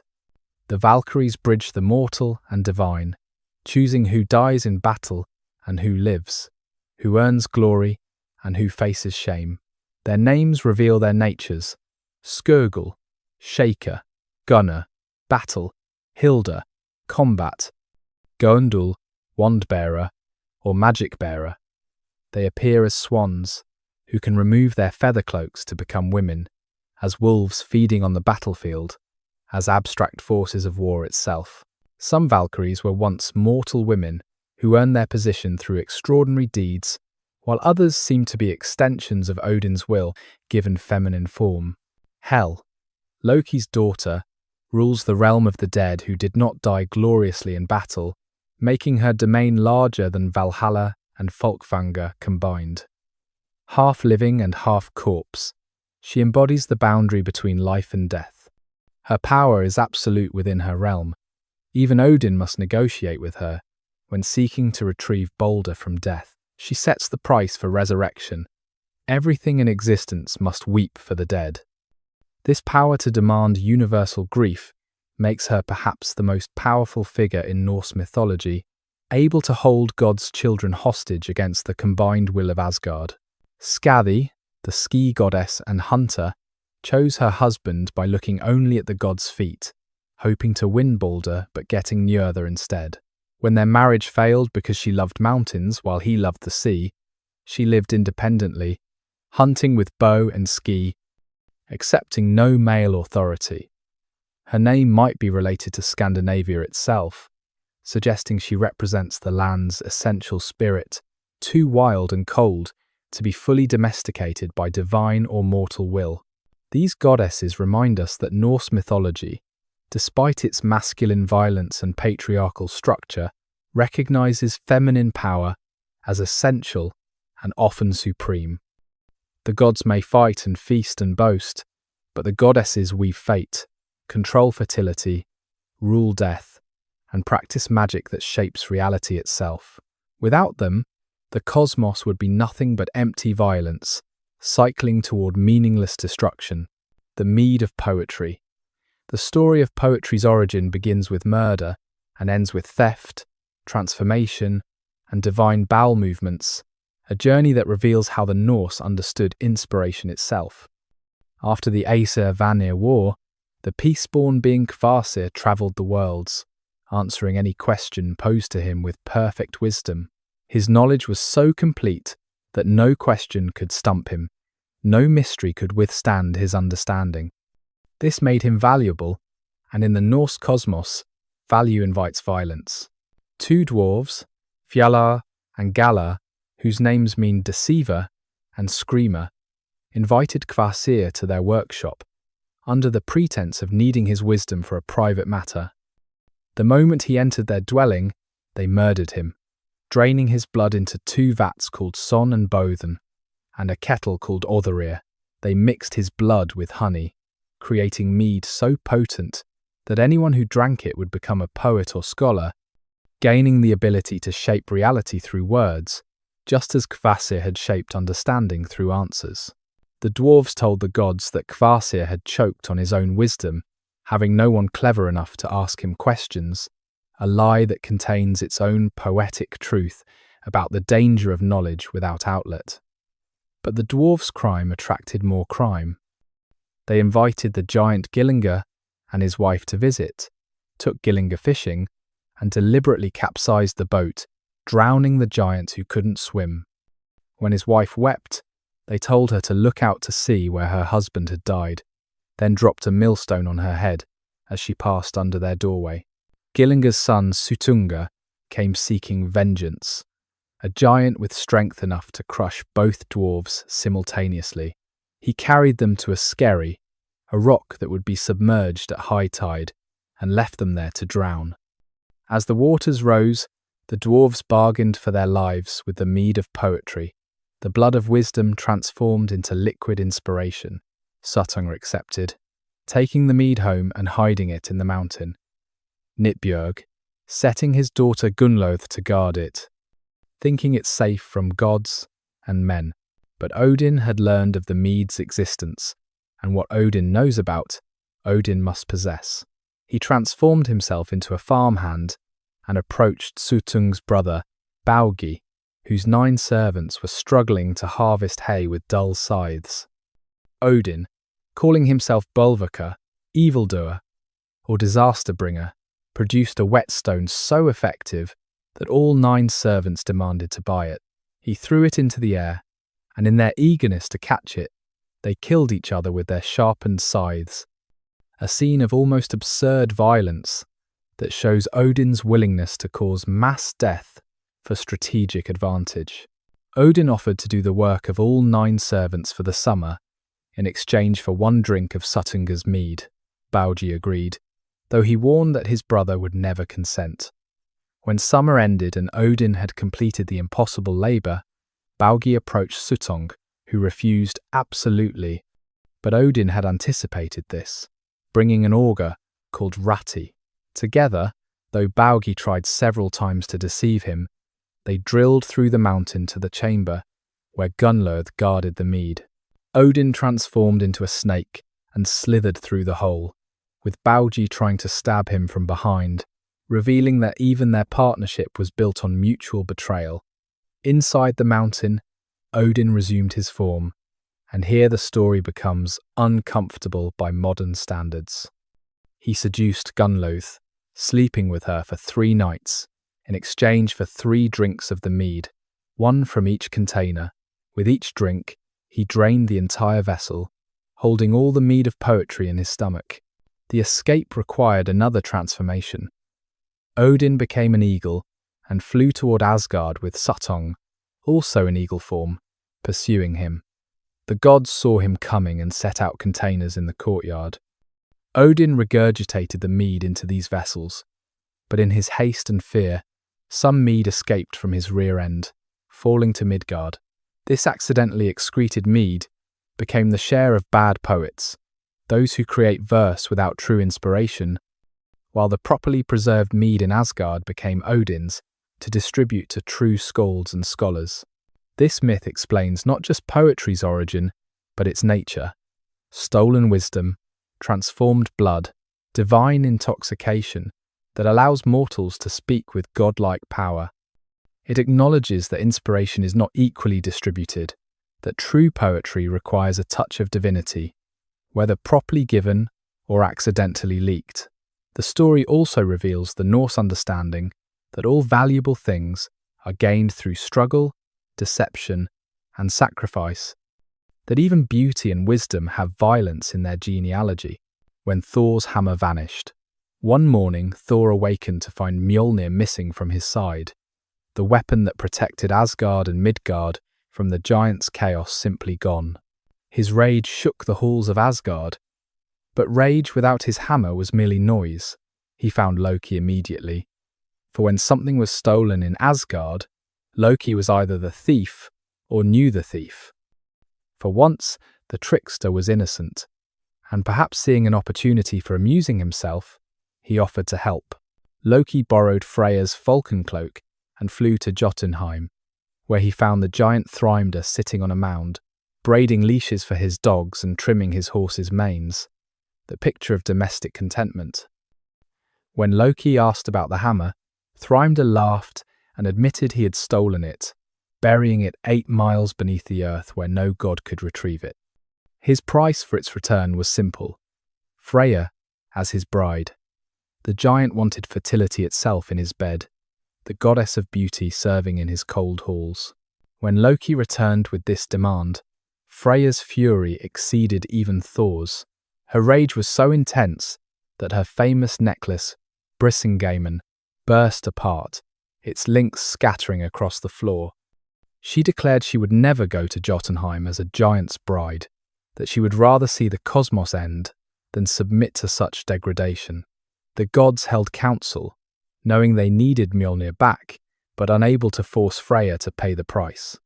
Then Heimdall, who could see all solutions as clearly as he saw all crimes, proposed something absurd: dress Thor as Freya, veil him as a bride, send him to Jotunheim to retrieve his own hammer through deception rather than force. The thunder god's refusal was volcanic. He, the most masculine of gods, the giant slayer, the strength of Asgard, dress as a woman, wear a dress and veil. The very suggestion was an insult that in any other circumstance would demand blood. But Loki, perhaps seeing the comic potential too delicious to resist, reminded Thor that without Mjölnir, the giants would soon overrun Asgard. The cosmos's survival depended on Thor's willingness to sacrifice his dignity, and so the strongest god submitted to transformation, though the sources suggest he complained throughout the entire process of being dressed in Freya's clothing, adorned with the repaired Brisingamen necklace and veil to hide his beard. Loki accompanied him, dressed as a bridesmaid, and together they journeyed to Jotunheim in a chariot that Thor must have driven through gritted teeth. Thrimda, overjoyed at his approaching bride, ordered a feast prepared worthy of the goddess of fertility. But when Freya ate an entire ox, 8 salmon, all the delicacies meant for the women, and drank 3 barrels of mead, Thrimda grew suspicious. Loki quickly explained that Freya had been so eager for the wedding that she hadn't eaten for 8 days, a flattery that appeased the giant's ego. When Thrimda leaned in to kiss his bride and saw the burning eyes beneath the veil, he jumped back in fear. Again, Loki intervened, explaining that Freya hadn't slept for 8 nights in her anticipation. Finally, Thrimda called for the hammer to be brought to consecrate the marriage, placing it on the bride's lap as tradition demanded. The moment Mjölnir touched Thor's knees, his heart laughed, the only time in any source that Thor's heart is described as laughing. He grabbed his hammer and threw off his veil, revealing himself in all his rage and restored power. The slaughter was immediate and complete. Thor killed Thrimda first, then every giant at the feast, then every giant in the vicinity. His humiliation transformed into violence, his damaged dignity restored through death.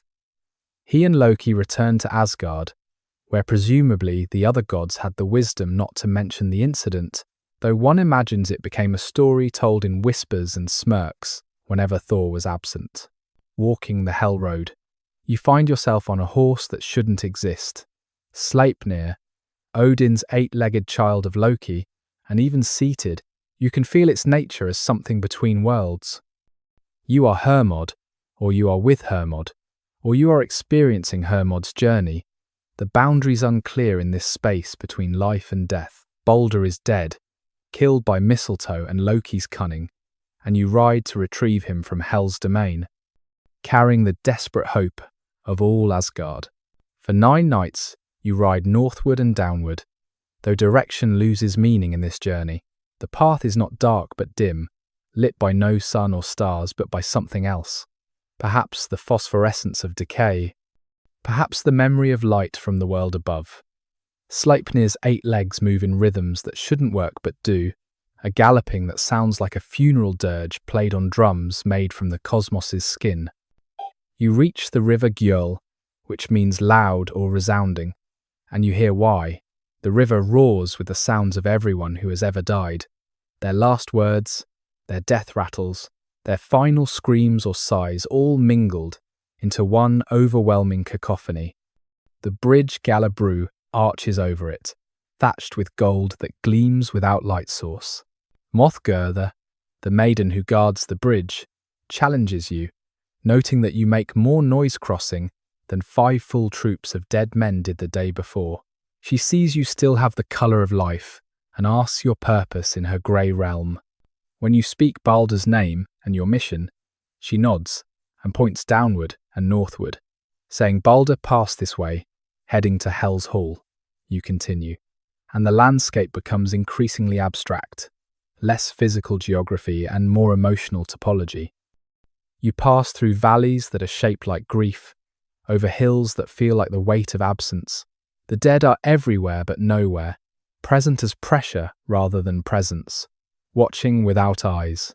You reach Hell's gates, Helgrind, which tower impossibly high, their bars thick as tree trunks. Without hesitation, for hesitation here means being claimed by this place, you spur Sleipnir, and the 8-legged horse leaps. For a moment that lasts forever, you're suspended over the barrier, between death and whatever lies beyond death, seeing both sides simultaneously, understanding why no one speaks of what they see here. Inside Hell's Hall, you find Baldur sitting in the seat of honour, but he's changed. The light that once radiated from him has become something else. Not darkness, but the absence of the possibility of light. Beside him sits Nanna, his wife, who died of grief and followed him here. They look at you with eyes that hold love, but no hope, recognition, but no real connection. Death has made them into something other than what they were, not lesser, but fundamentally altered. Hell herself appears, half living flesh and half corpse, the boundary running vertically through her body, so that she's constantly both states simultaneously. When you plead for Baldur's release, invoking the tears of all Asgard, she sets her price. If everything in existence weeps for Baldur, she will release him. If even one thing refuses, he remains. It's a price that seems possible but contains its own impossibility. For in the Norse cosmos, there's always something that refuses to conform, always an exception that makes the rule fail. You ride back with this news and a gift from Nanna to Frigg, a linen robe that somehow contains the texture of final farewells. Baldur gives you Draupnir, the gold ring, to return to Odin. Each gift a message about the permanence of death, even when messages can cross its boundary. As you leave, you look back once and see Baldur watching you go, and in his eyes, you see not just his own fate, but the fate of all gods, the knowledge that Ragnarok is not coming, but has, in some sense, already begun. The builder's bargain. When the gods first established Asgard, they discovered a vulnerability that gnawed at their divine confidence. Their realm had no walls. Any giant with sufficient determination could simply walk into the home of the gods. This was intolerable, but building walls around a realm that touched the sky presented challenges even divine strength couldn't easily overcome. Then, as if summoned by their need, a builder appeared. He came alone, or seemed to, a master craftsman who claimed he could build walls around Asgard so strong that no giant, no troll, no force in the cosmos could breach them. The gods were interested but suspicious, for skilled builders were often giants in disguise, and gifts from giants always came with prices that seemed reasonable until payment came due. When they asked his price, their suspicions were confirmed. He wanted Freya as his wife, and as additional payment, the sun and moon. The gods' initial response was outrage. Freya especially raged at being treated as currency, and all the gods knew that losing the sun and moon would plunge the cosmos into frozen darkness. But Loki, whose tongue could make the impossible seem reasonable, suggested they accept with conditions so impossible the builder couldn't possibly fulfill them. Give him 1 winter to complete the walls, working alone with no help except from his horse. If even 1 stone remained unplaced when summer arrived, he would receive no payment at all. The builder accepted immediately, asking only that his stallion, Svathilfari, be allowed to help him haul stones. The gods, seeing no threat in a horse, agreed. What happened next shocked even divine cynicism. Svathilfari was no ordinary horse, but something monstrous in its strength, hauling boulders that 100 mortal horses couldn't budge. By night, the horse hauled stones. By day, the builder fitted them with skill that made the gods' own craftsmanship look crude. The walls rose at an impossible rate. As winter progressed toward its end, panic spread through Asgard. With only 3 days remaining, the builder was nearly finished. The sun and moon would be lost, Freya would belong to a giant, and the cosmos would slide toward frozen darkness. The gods turned on Loki, whose idea this had been, threatening him with torture and death unless he found a solution. Their threats were specific and creative, the kind of violence gods imagine when they feel they've been made fools of. Loki's solution was transformation and seduction, though of an unexpected sort. He became a mare in heat, the most beautiful mare ever to run through the worlds. When Svathilfari caught her scent, no force could control him. The stallion broke free from his master, chasing the mare into the forests. The builder pursued his horse, screaming curses. But Loki led Svathilfari on a chase that lasted all remaining days of winter. Without his horse, the builder couldn't haul the final stones. When summer's first day dawned, the fortress remained incomplete. The builder's rage transformed him, revealing his true nature as a mountain giant, his disguise falling away like shed skin, but revealing himself as a giant in the heart of Asgard, surrounded by gods he had tried to cheat, was fatal stupidity. Thor's hammer ended him immediately, his skull scattered across the partially built walls, his blood soaking into stones that would stand until Ragnarok. But the story doesn't end with the giant's death. Loki, having spent considerable time as a mare, being pursued and caught by Svathilfari, returned to Asgard pregnant. He gave birth to Sleipnir, the 8-legged horse that would become Odin's steed, the best of all horses, able to carry riders between the worlds of the living and the dead. This detail transforms the entire story. Loki's solution to the crisis wasn't just distraction, but creation, producing from an act of desperate deception, a creature that would serve the gods faithfully through to Ragnarok.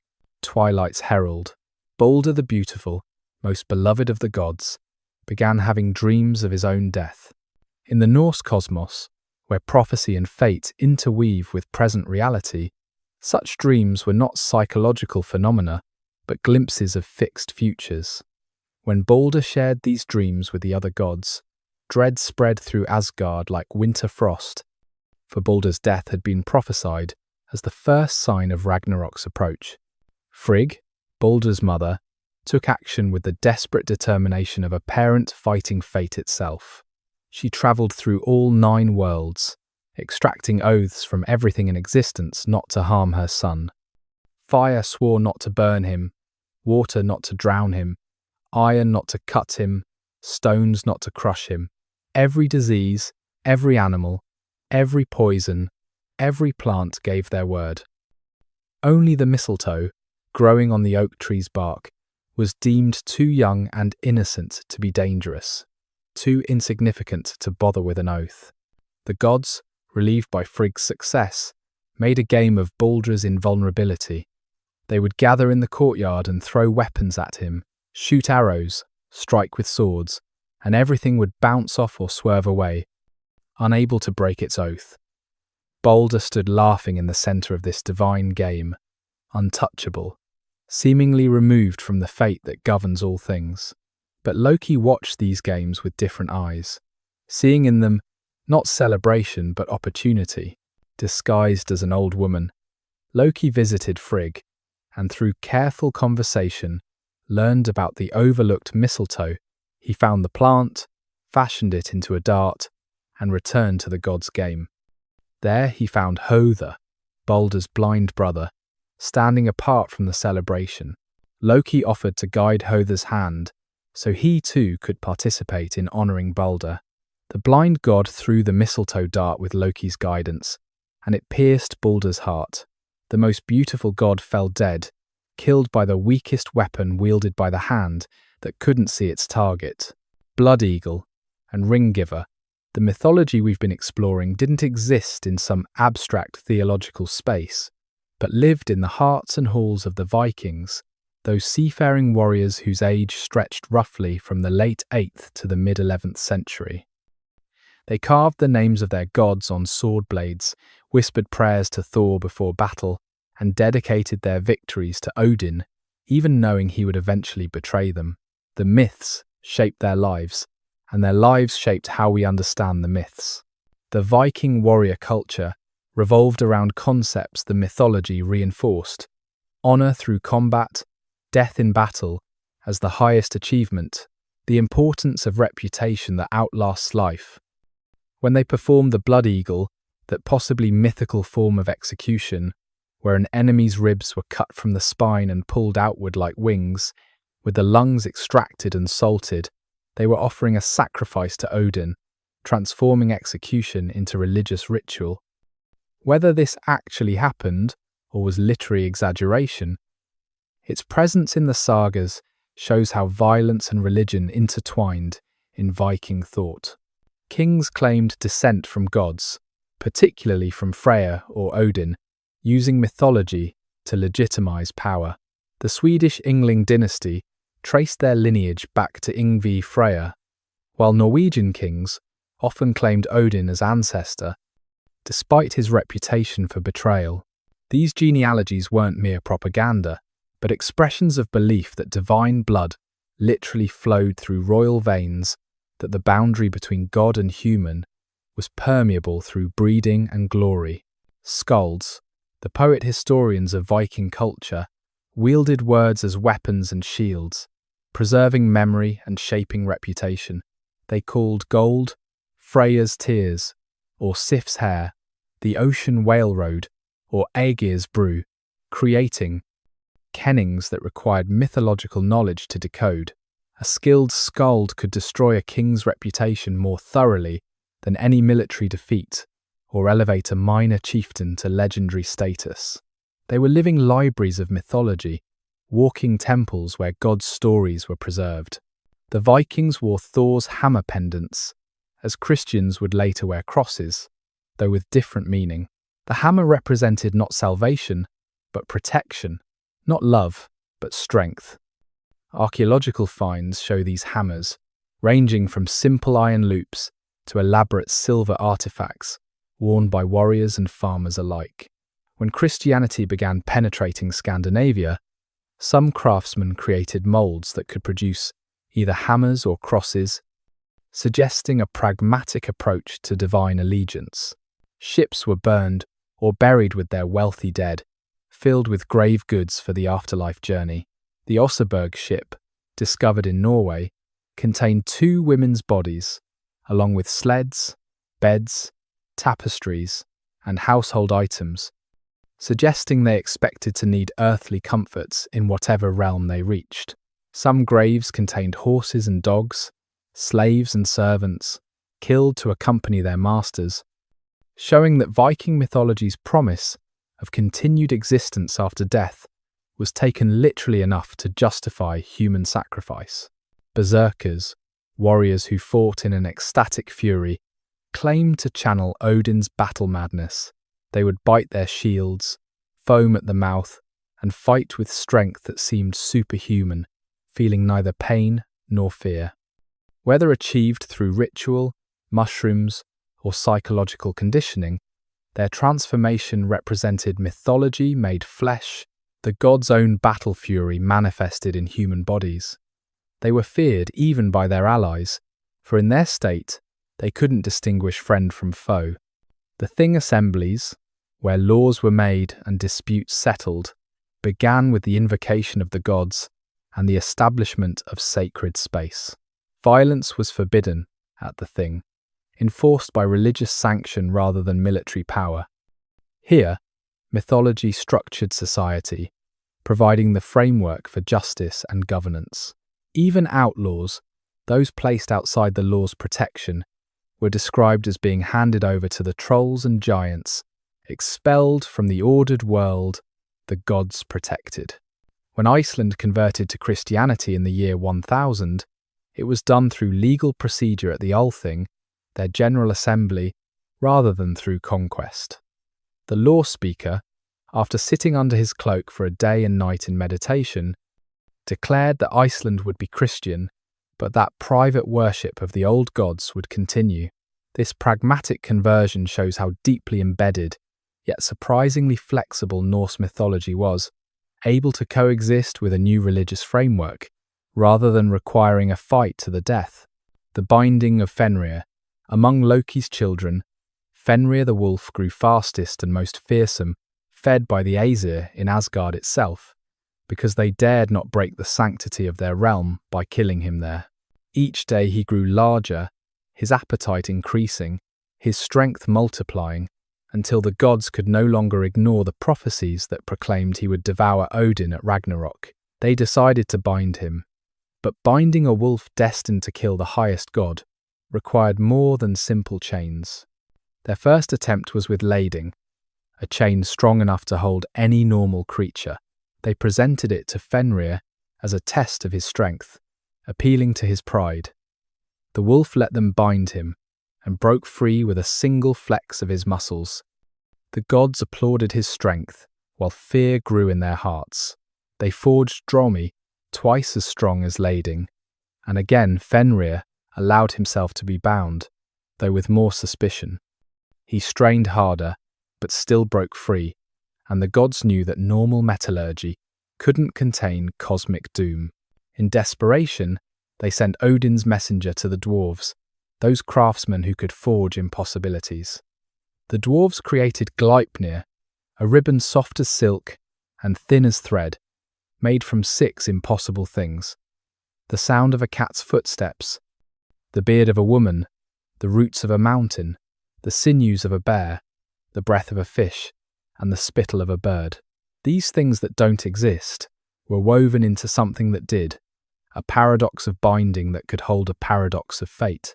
When the gods presented Gleipnir to Fenrir, the wolf immediately suspected treachery, a ribbon that the gods claimed could hold him when massive chains had failed. He would submit to binding only if one of the gods placed their hand in his mouth as a pledge of good faith.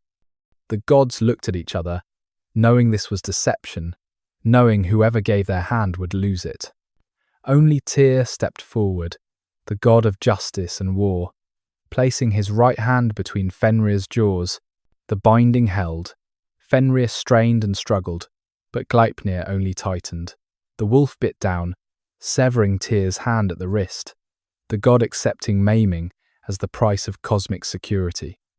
The gods dragged the bound wolf to a place called Gjöll, drove a sword through his jaws to keep them open, and left him howling, his saliva forming a river called Van, meaning hope or expectation, for the wolf hopes eternally for freedom and expects vengeance.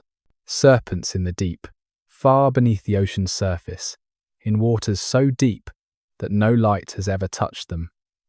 Jormungandr, the world serpent, lies coiled around Midgard, grown so vast that it grasps its own tail, creating a living boundary between the ordered world and the chaos beyond. This is another of Loki's children, thrown into the ocean by Odin when it was young, left to grow in darkness and salt water until it became too large for even the gods to confront safely. The serpent's breathing creates the tides, its movements cause tsunamis, and when it shifts in its sleep, sailors feel the ocean rebel against their ships. Vikings who sailed beyond sight of land knew they travelled over the serpent's body, that beneath their fragile wooden vessels lay a monster that could end the world by simply letting go, releasing its tail from its mouth and rising from the deep. Every successful voyage was a passage over dormant doom, every safe return a temporary reprieve from inevitable destruction. Thor has encountered the serpent 3 times, each meeting a preview of their final battle. Once disguised as a young boy, Thor visited the giant Utgarda Loki and was challenged to lift his cat. The cat was Jormungandr disguised, and though Thor managed to lift one of its paws, what seemed like failure was actually terrifying to the giants. For Thor had lifted part of the world serpent itself. Another time, Thor went fishing with the giant Hymir, using an ox head as bait to hook Jormungandr. As he pulled the serpent toward the surface, their eyes met, recognition and hatred flowing between them, before Hymir, terrified, cut the line. Between these encounters, the serpent waits, growing, dreaming whatever dreams serpents dream, when they're large enough to encircle worlds. Its presence makes every ocean voyage an act of faith, every storm a reminder that chaos waits just beneath the surface of the ordered world. The serpent is patient because it knows its destiny. When Ragnarok comes, it will release its tail, rise from the ocean, and poison the sky with its breath. It will die killing Thor, and Thor will die killing it, their mutual destruction, as certain as the tide it creates with every breath. The Wolf Age approaches. The signs are written in the Völuspá, that prophecy spoken by a Völva to Odin himself, describing the dissolution of all bonds, natural and moral, that precede Ragnarok. Brothers will kill brothers for greed, cousins will break kinship bonds, and no man will spare another. The description is precise in its horror.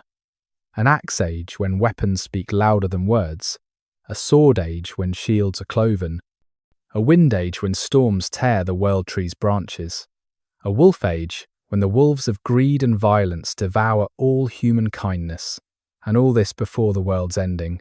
The social fabric tears first, before any cosmic destruction. Adultery becomes common, oaths mean nothing, hospitality fails, and guests murder hosts, while hosts poison guests. Children abandon elderly parents to die, fathers sell daughters into slavery, mothers smother infants they cannot feed. The very concept of honour, that foundation of Norse society, crumbles like iron with too much carbon, brittle and worthless. Warriors flee from battle, jarls betray their people for gold, and skalds sing lies for whoever pays most. 3 winters will come without summers between them. The Fimble winter, the mighty winter, when snow drives from all directions, frost hardens the ground to iron, and winds carry ice that cuts exposed flesh. Crops fail utterly, livestock starve, and humans turn to eating first their horses, then their dogs, then each other. Families huddle together for warmth and die frozen in embrace, their bodies becoming landmarks in a white wasteland that was once green Midgard. The few survivors fight over scraps, over shelter, over the right to die tomorrow instead of today. During this winter, the sun and moon falter in their courses, pursued by the wolves who have chased them since time began. Skirl, who runs after the sun, gains ground with each passing day, his jaws snapping closer to the light. Hati Hrothvitnesson chases the moon, born to devour it. These wolves were bred in the iron wood by the giantess who nurtured all of Fenrir's offspring, fed on murderers' bones and traitors' marrow. When they finally catch their prey, they will swallow the lights of heaven, spattering the heavens with blood, leaving only stars that will themselves begin falling like leaves from a dying tree. The earth itself rebels against its inhabitants. Mountains crack and crumble, releasing things buried since the world's creation. Trees that have stood for centuries uproot themselves and walk or simply fall, their roots pulling up soil that releases poisons into the air. Rivers change course overnight, flooding some areas while leaving others as deserts. The ocean, no longer held in check by Jormungandr's coiled body, rises and falls chaotically, sometimes revealing seafloor that has never seen sky, sometimes drowning mountains that have never known water. Even the gods feel the approaching end. Odin becomes increasingly desperate in his search for knowledge, consulting Volvas, giants, even the severed head of Mimir, seeking some way to prevent or survive what he knows is coming. Thor's journeys to fight giants become more frequent and violent, as if killing enough chaos might prevent chaos's victory.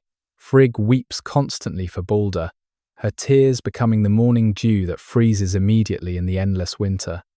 The other gods feast with determined celebration, their laughter too loud, their songs too long, everyone pretending they don't notice the cracks spreading across Asgard's golden halls.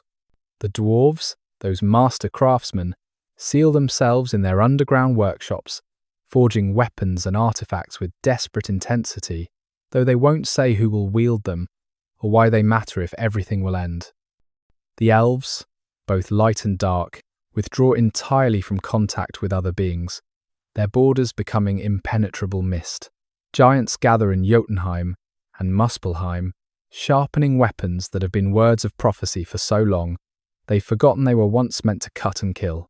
And humans, caught between divine conflicts they barely understand, do what humans always do in the face of apocalypse. Some despair and surrender to base pleasures. Some fight to maintain meaningless order. Some pray to gods who no longer listen. And some simply continue their daily routines, planting seeds in frozen ground, mending clothes for children who won't live to outgrow them, acting as if tomorrow will come, because the alternative is to start screaming and never stop. When Heimdall sounds the horn, you stand at the Rainbow Bridge as Heimdall raises Gjallarhorn to his lips, and the note that emerges doesn't just announce Ragnarok, it initiates it, sound becoming event, prophecy becoming present. The horn's call reaches all 9 worlds simultaneously, waking the dead, terrifying the living, summoning gods to their final battle. You feel the note in your bones, a vibration that threatens to shake you apart at the molecular level. The earth splits along ancient fault lines, and from these chasms come things that were buried when the world was young. Loki breaks free from his bonds, his son's entrails that held him transforming back into snakes that slither away into the dark. The poison that dripped on his face has transformed him, his beauty destroyed, his skin scaled and burnt, his mind focused on a single thought: revenge. Beside him, his wife Sigyn drops the bowl she held for so long and laughs, a sound more terrible than her husband's screams ever were. From the east comes Hrym, leading the frost giants in a charge that freezes the ground beneath their feet. Their army is beyond counting. Every giant who ever lived and died returned for this final battle, their bodies ice and stone, and storm given malevolent purpose.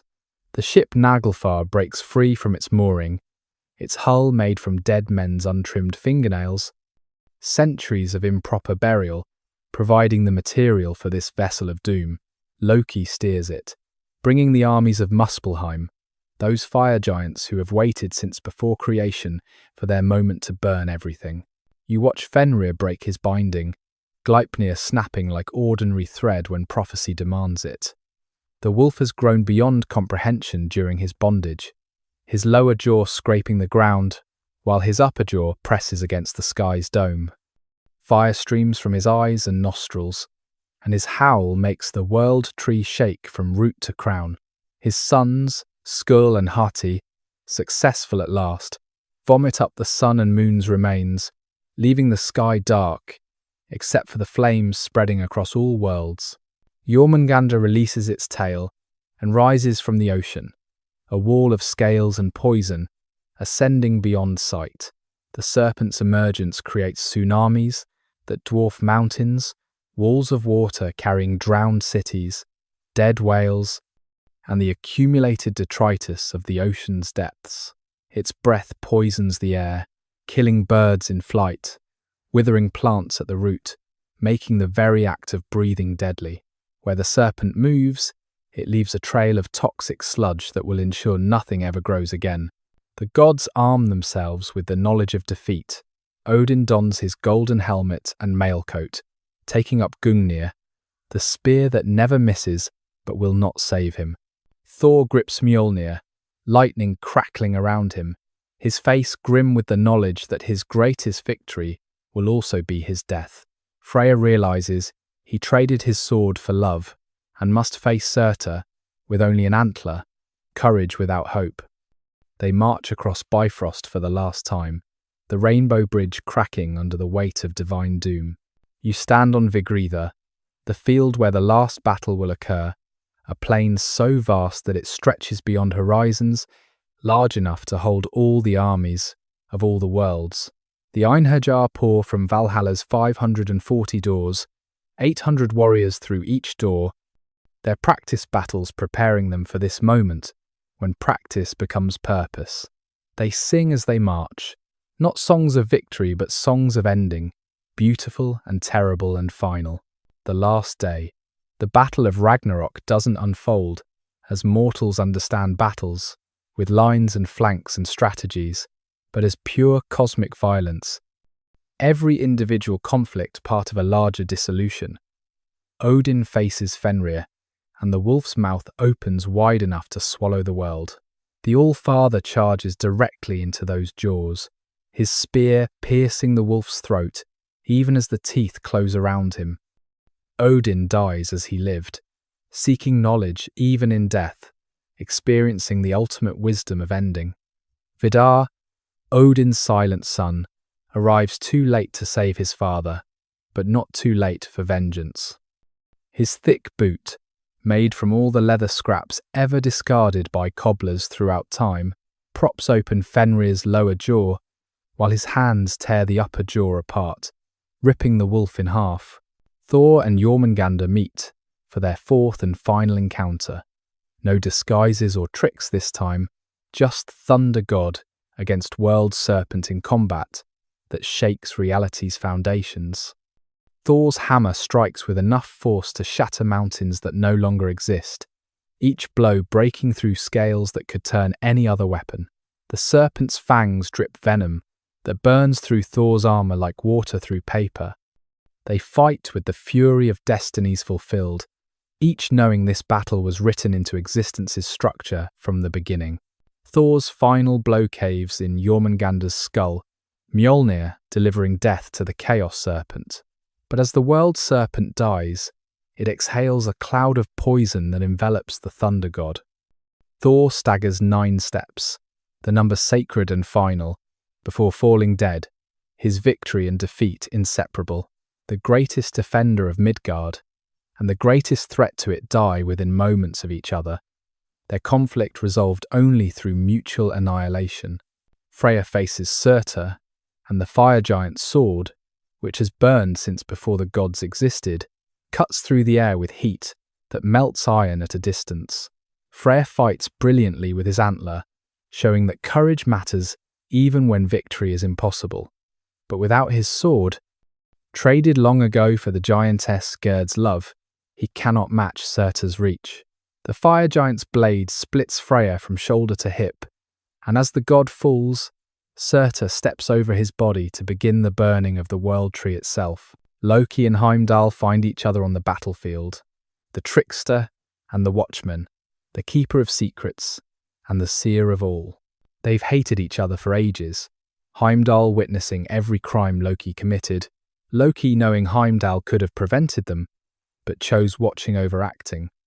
Their fight is vicious and personal, using weapons, fists, teeth, each knowing exactly how to hurt the other most. They die with their hands around each other's throats, neither willing to release their grip even in death, hatred outlasting life. Tyr, one-handed but still mighty, battles Garm, the Hound of Hell, at the gates of the underworld. They kill each other in combat so fierce that their blood creates a river that flows upward, defying physics in a world where physics is dying. The gods and goddesses, whose deaths aren't specifically described, die nonetheless, overwhelmed by endless enemies, their individual endings lost in the general collapse. The beautiful halls of Asgard burn as Surtur's flames spread, gold melting like water, silver vaporizing, centuries of divine civilization reduced to smoke. Surtur, his purpose finally at hand, raises his flaming sword and brings it down on Yggdrasil itself. The world tree, which has stood since before time, catches fire from crown to root. The 9 worlds collapse as their support burns, everything falling into everything else, boundaries meaningless, existence itself unraveling.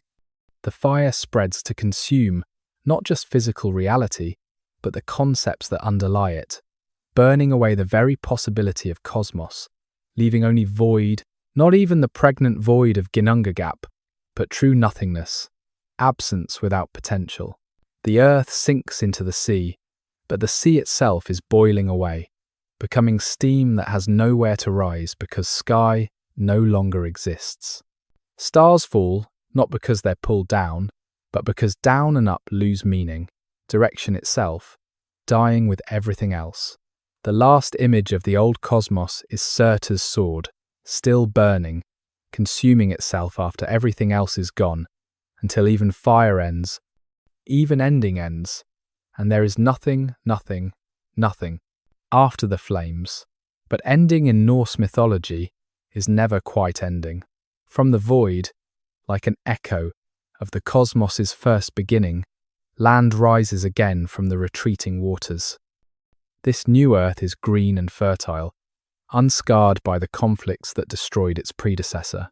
The sun's daughter, fairer and brighter than her mother, takes her place in the sky, having hidden during Ragnarok in the wood called Hodmimis Holt, the forest that somehow survived the burning of everything. On this renewed earth, in a place called Ithervoll, where Asgard once stood, two humans emerge from their shelter within Yggdrasil itself, Lif and Lifthrasir, whose names mean life, and striving for life, sustain themselves on morning dew while the cosmos burned around them. They look upon a world washed clean, where evil has been purged along with good, where possibility exists without the weight of accumulated fate. From them will come a new human race, though whether they're doomed to repeat the cycles of their predecessors remains unspoken. Some gods survived the twilight. Vidar and Vali, Odin's sons, walk the new earth, carrying something of their father's wisdom without his terrible burden of foreknowledge.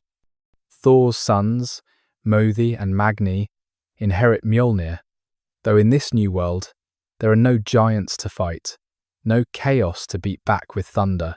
They meet Balder and Hother, returned from Hel, now that Hel herself is gone, the brothers reconciled, Balder's light no longer painful in its perfection, Hother no longer defined by blindness and unwitting murder.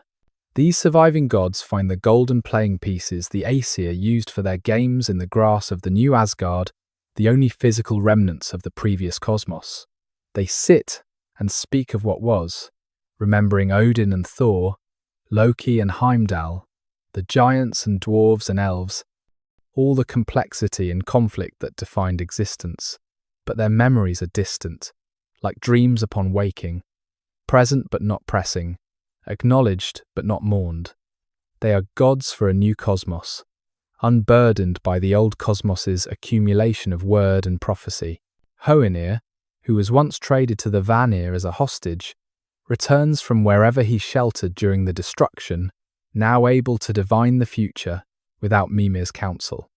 This suggests that wisdom, like life, survived the burning, transformed but not destroyed. 2 humans, 6 gods, the daughter of the sun, morning dew, golden gaming pieces. These are the seeds from which new stories will grow, though the Norse sources fall silent about what those stories might be. The White Christ comes north. In the year 999 AD, Iceland faced a crisis that would determine whether the old gods died in apocalyptic battle or simply faded into memory. The island, settled by Norwegian Vikings, who fled Harald Fairhair's unification, had maintained the worship of Thor, Odin, and Freya, while the rest of Scandinavia increasingly embraced Christianity. But now, pressure mounted from Norway's Christian king, Olaf Tryggvason, who threatened economic embargo and military invasion if Iceland didn't convert. The conflict came to a head at the Althing in the year 1000 AD, where the law speaker, Thorgeir Thorkelson, though himself a pagan, was asked to decide which religion would become law. He lay under his cloak for a day and night, communing with something gods, wisdom, or political necessity, before emerging with his decision. Iceland would become officially Christian, all would accept baptism, but private worship of the old gods would continue, and exposure of infants and eating of horse meat, both practices Christianity forbade, would remain legal. It was a thoroughly pagan approach to conversion, pragmatic rather than spiritual, legal rather than theological. Norway's conversion was more violent, but equally political. Olaf Tryggvason, himself a convert, used Christianity as a tool for political unification. He offered Jarls a simple choice: accept baptism or accept death. He destroyed temples, toppled idols, and tortured those who refused conversion. His methods included forcing a snake down one resistor's throat, putting hot coals on another's belly, and threatening to sacrifice children unless their parents converted. The god who preached love arrived in Norway on the edge of a sword. His message spread through terror rather than inspiration. The last great pagan temple at Uppsala in Sweden continued operations until around 1090 AD, 3 centuries after much of Scandinavia had officially converted. Adam of Bremen, writing around 1070 AD, described the temple with its golden chain surrounding the building, its 3 statues of Thor, Odin, and Freya, and the sacred tree where 9 males of every species, including humans, were hanged as sacrifices every 9th year. The description might be exaggerated, but archaeological evidence confirms a significant religious site with evidence of ritual killing. The conversion process was rarely clean or complete. Vikings who traded in Christian lands would undergo primsigning, a preliminary blessing that allowed them to do business with Christians without fully converting, keeping their options open with both Christ and Thor. Amulets have been found that could represent either Thor's hammer or Christ's cross, depending on interpretation, suggesting Vikings who hedged their bets with divine allegiance. Gravestones from the transition period invoke both Christ and Thor, asking for protection from both divine systems. Christianity succeeded partly by absorption rather than replacement. Churches were built on pagan temple sites. Christian holidays were scheduled to coincide with pagan festivals, and local saints took on characteristics of old gods. Saint Olaf, Norway's eternal king, acquired many of Thor's characteristics, becoming a divine warrior who protected Norway from threats. The Virgin Mary assumed some of Freya's and Frigg's roles, becoming a mother goddess figure who could intercede with the stern father god. Christ himself was initially presented as a warrior king who defeated death in battle, making him comprehensible to a culture that understood divine victory through violence. The old gods didn't die dramatically, but slowly transformed into folklore. Odin became the wild hunt's leader, a spectral figure who rode through winter storms with a host of the dead. Thor's hammer became a charm for blessing marriages and births, its meaning forgotten, but its power remembered. The elves became the hidden folk, still requiring respect and offerings, but no longer receiving worship. The giants became trolls, still dangerous, but reduced from cosmic threats to local hazards that could be outwitted by clever farmers. Saga literature, written by Christians about their pagan past, preserved the myths while safely containing them as history rather than religion. Snorri Sturluson, writing his prose Edda in the 13th century, framed Norse mythology as a misunderstanding of ancient history, suggesting the Aesir were actually Asian warriors who were mistakenly worshipped as gods. This euhemerization allowed Christian Icelanders to preserve their cultural heritage without committing heresy, keeping the stories alive while draining them of religious power. Temple ashes, church stones. In the year 1090 AD, according to later chronicles, the last priests of the Uppsala temple watched as Christian converts approached with axes and torches. The head priest, whose name history didn't preserve, stood before the idol of Thor and spoke words that were both curse and prophecy, saying the gods would sleep but not die, would be forgotten but not gone, would return when the world needed them again. Then he walked into the temple and refused to leave, burning with the building rather than living to see churches built from its stones. Whether this specific scene occurred as described matters less than what it represents.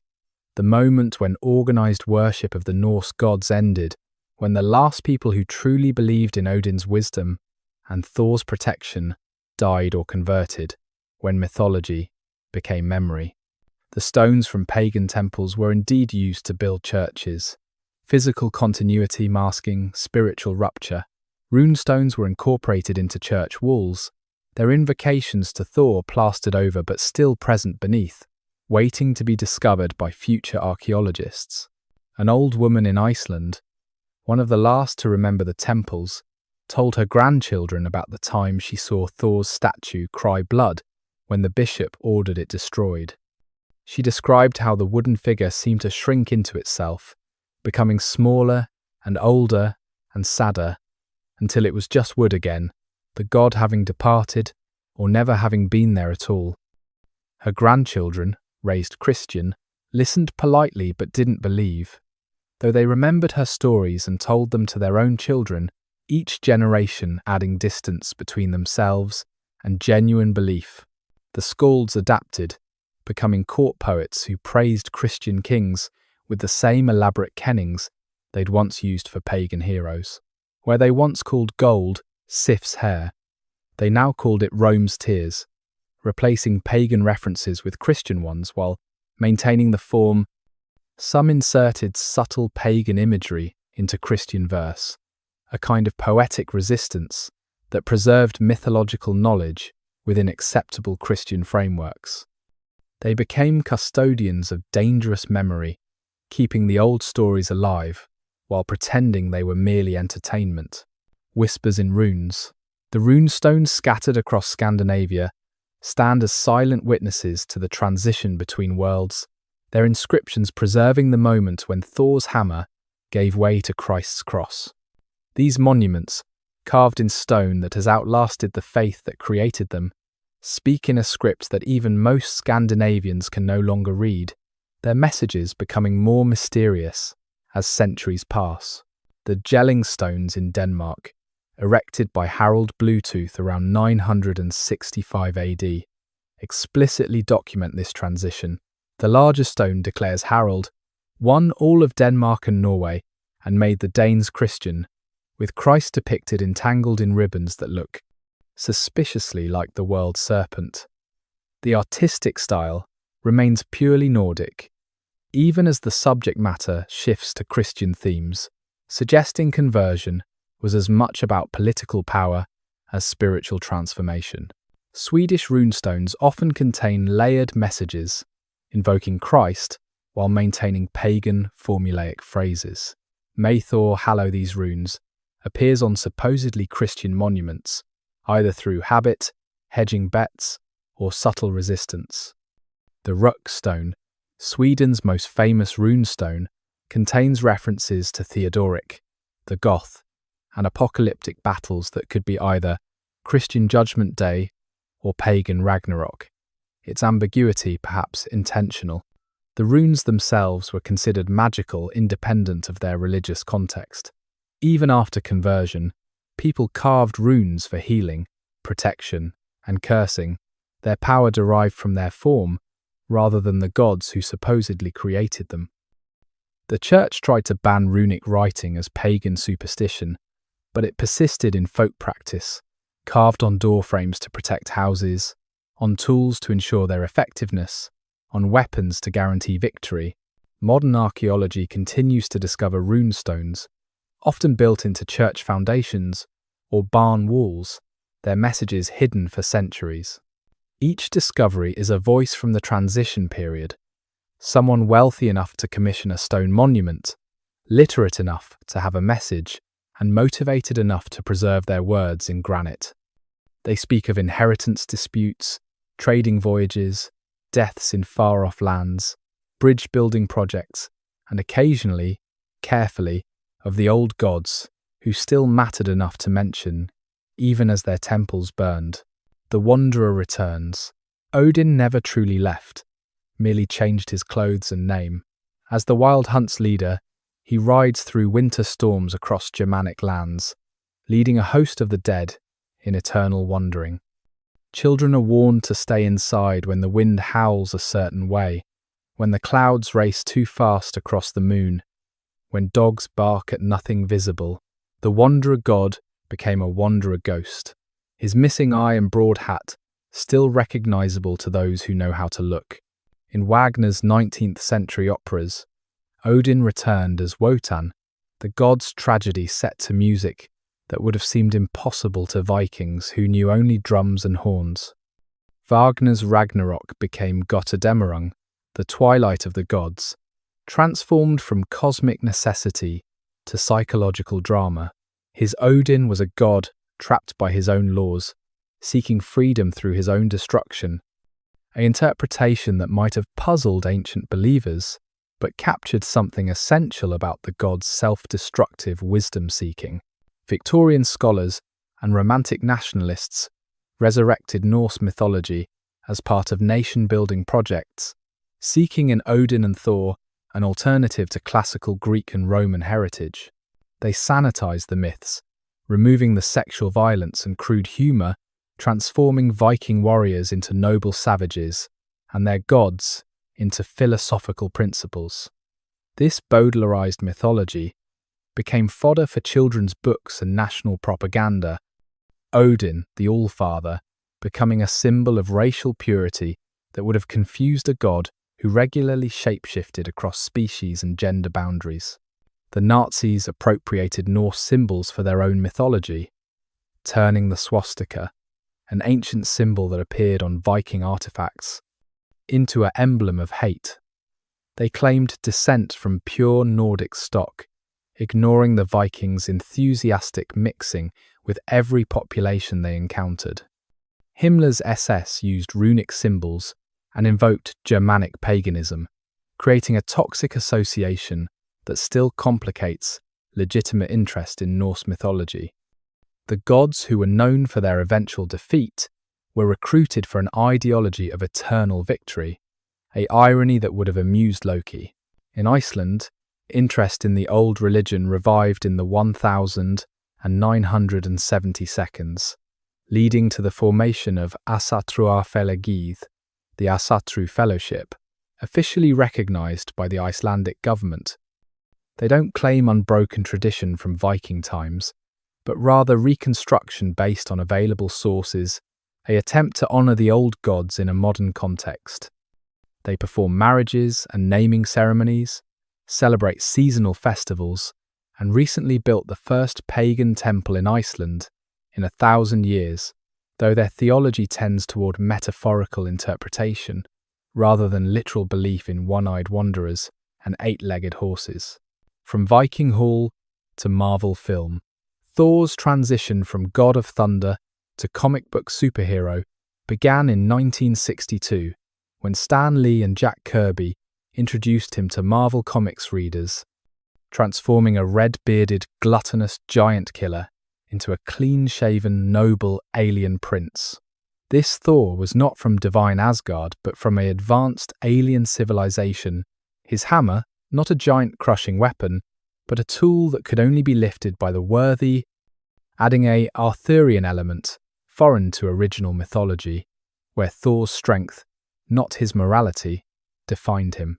Marvel's interpretation exploded into global consciousness, with the film franchise beginning in 2011, where Thor became a golden-haired Australian actor, speaking Shakespeare-adjacent dialogue. This Thor learned humility, fell in love with a mortal woman, and fought to protect Earth rather than just Asgard, becoming a superhero who happened to be named after a god rather than a god who occasionally acted heroically. Loki transformed from a complex trickster into a sympathetic villain, seeking his adoptive father's approval. His role as Thor's blood brother changed to adopted brother, adding psychological depth while removing mythological accuracy. These popular culture interpretations introduced Norse mythology to millions who would never read the Eddas. though what they learned bore little resemblance to Viking beliefs. Marvel's Odin was a wise king seeking peace rather than a war god gathering armies for cosmic defeat. Their Ragnarok was a planetary destruction that could be prevented or survived, rather than a universal ending that included its own rebirth. The mythology became science fiction, divine power explained as technology, prophecy reduced to probability. Video games embraced Norse mythology with varying degrees of authenticity. The God of War franchise reimagined the pantheon as dysfunctional family drama, with Odin as paranoid patriarch and Thor as violent thug, closer to some scholarly interpretations than Marvel's nobility, but still filtered through modern psychological frameworks. Assassin's Creed Valhalla let players experience a Viking's interpretation of mythology, where gods were half-remembered stories and drug-induced visions rather than present realities. Neil Gaiman's novels, particularly American Gods and Norse Mythology, presented the gods as immigrants to modern world, diminished but not destroyed, adapting to contemporary worship through media and technology. His Odin was a con man, and his Thor a not very bright strongman, interpretations that captured something of the original mythology's complexity, while acknowledging that gods without worshippers become stories, and stories change with each telling. These modern interpretations serve different purposes than original mythology, where Vikings used myths to understand cosmic order and justify social structures. We use them for entertainment and psychological exploration. Where they saw destiny and word, we see character development and plot twists. The stories survive, but their meaning transforms, each generation finding in Odin and Thor and Loki what they need to find, whether that's noble aliens, dysfunctional families, or metaphors for human nature. The tree still stands. In modern Scandinavia, Yggdrasil has become a symbol stripped of religious significance, but retaining cultural power, appearing on everything from corporate logos to tattoo designs. Environmental movements invoke the world tree as a metaphor for ecological interconnection, its roots and branches representing the visible and invisible connections between all living things. The image resonates even with those who see it as pure metaphor, suggesting something in the concept transcends its specific religious origins. Contemporary pagans gather at stone circles and forest groves, attempting to reconstruct or reimagine what worship of the old gods might look like without centuries of Christian overlay. They pour mead onto tree roots, hang offerings from branches, and speak words in Old Norse that their ancestors would probably not recognize through their modern pronunciation. Whether the gods hear or care remains a matter of faith rather than knowledge, but the practice itself creates community and meaning for practitioners. Some followers focus on the runes as meditation tools, finding in their angular simplicity a doorway to understanding that transcends linguistic meaning. Others practice cider, the magic associated with Freya and reluctantly practiced by Odin, though modern practice bears little resemblance to whatever historical cider actually involved. These reconstructed practices necessarily involve more imagination than historical accuracy, but perhaps imagination was always essential to religious practice. The old gods appear in unexpected places, Odin's ravens on military insignia, Thor's hammer on motorcycle gang patches, Yggdrasil on extreme metal album covers.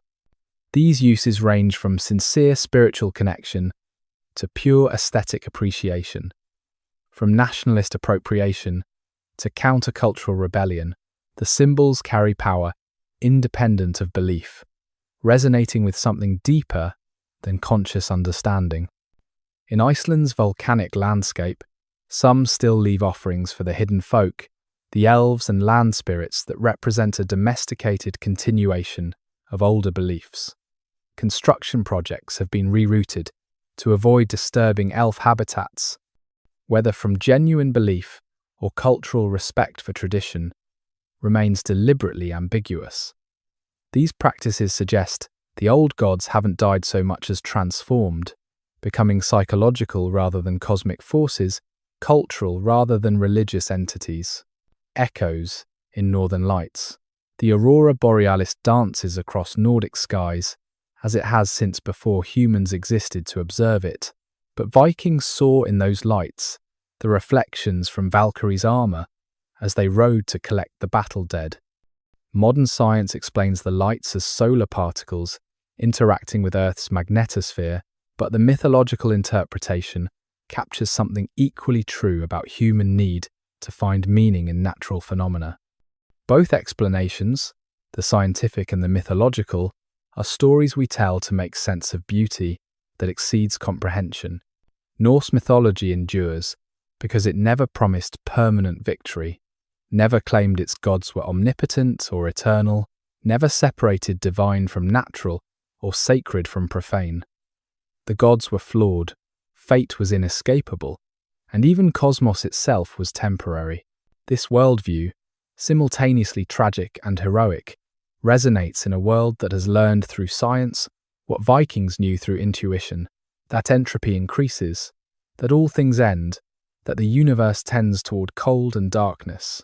Yet the mythology also insisted that ending was not final, that from destruction came new creation, that 2 humans and 6 gods and golden gaming pieces were enough to begin again. This cyclical vision offers comfort without denying difficulty, hope without ignoring doom. Ragnarok was both ending and beginning, both catastrophe and cleansing, both defeat and strange victory. The gifts of Norse mythology to humanity include the names of weekdays, where Tuesday through Friday honor Tyr, Odin, Thor, and Frigg. It gave us the concept of berserk, that state where civilization falls away and primal fury emerges. It provided words like skill from Old Norse skill, knife from knifer, husband from husbandi. These linguistic fossils preserve Viking concepts in modern mouths, their origins forgotten, but their utility retained. More profoundly, Norse mythology gave us a model for facing inevitable defeat with courage rather than despair. The Einherjar feast, knowing they will die at Ragnarok. Thor fights the serpent knowing they will kill each other. Odin seeks wisdom, knowing it won't save him. This is not pessimism, but tragic heroism. The insistence that right action matters regardless of outcome, that courage is most meaningful when victory is impossible. The Northern Lights continue their dance, indifferent to human observation or interpretation. But as long as humans exist to see them, some will remember the Valkyries, some will speak of bridge between worlds, some will feel in their shifting colours the echo of gods who died but didn't disappear, who lost but weren't defeated, who ended but endure.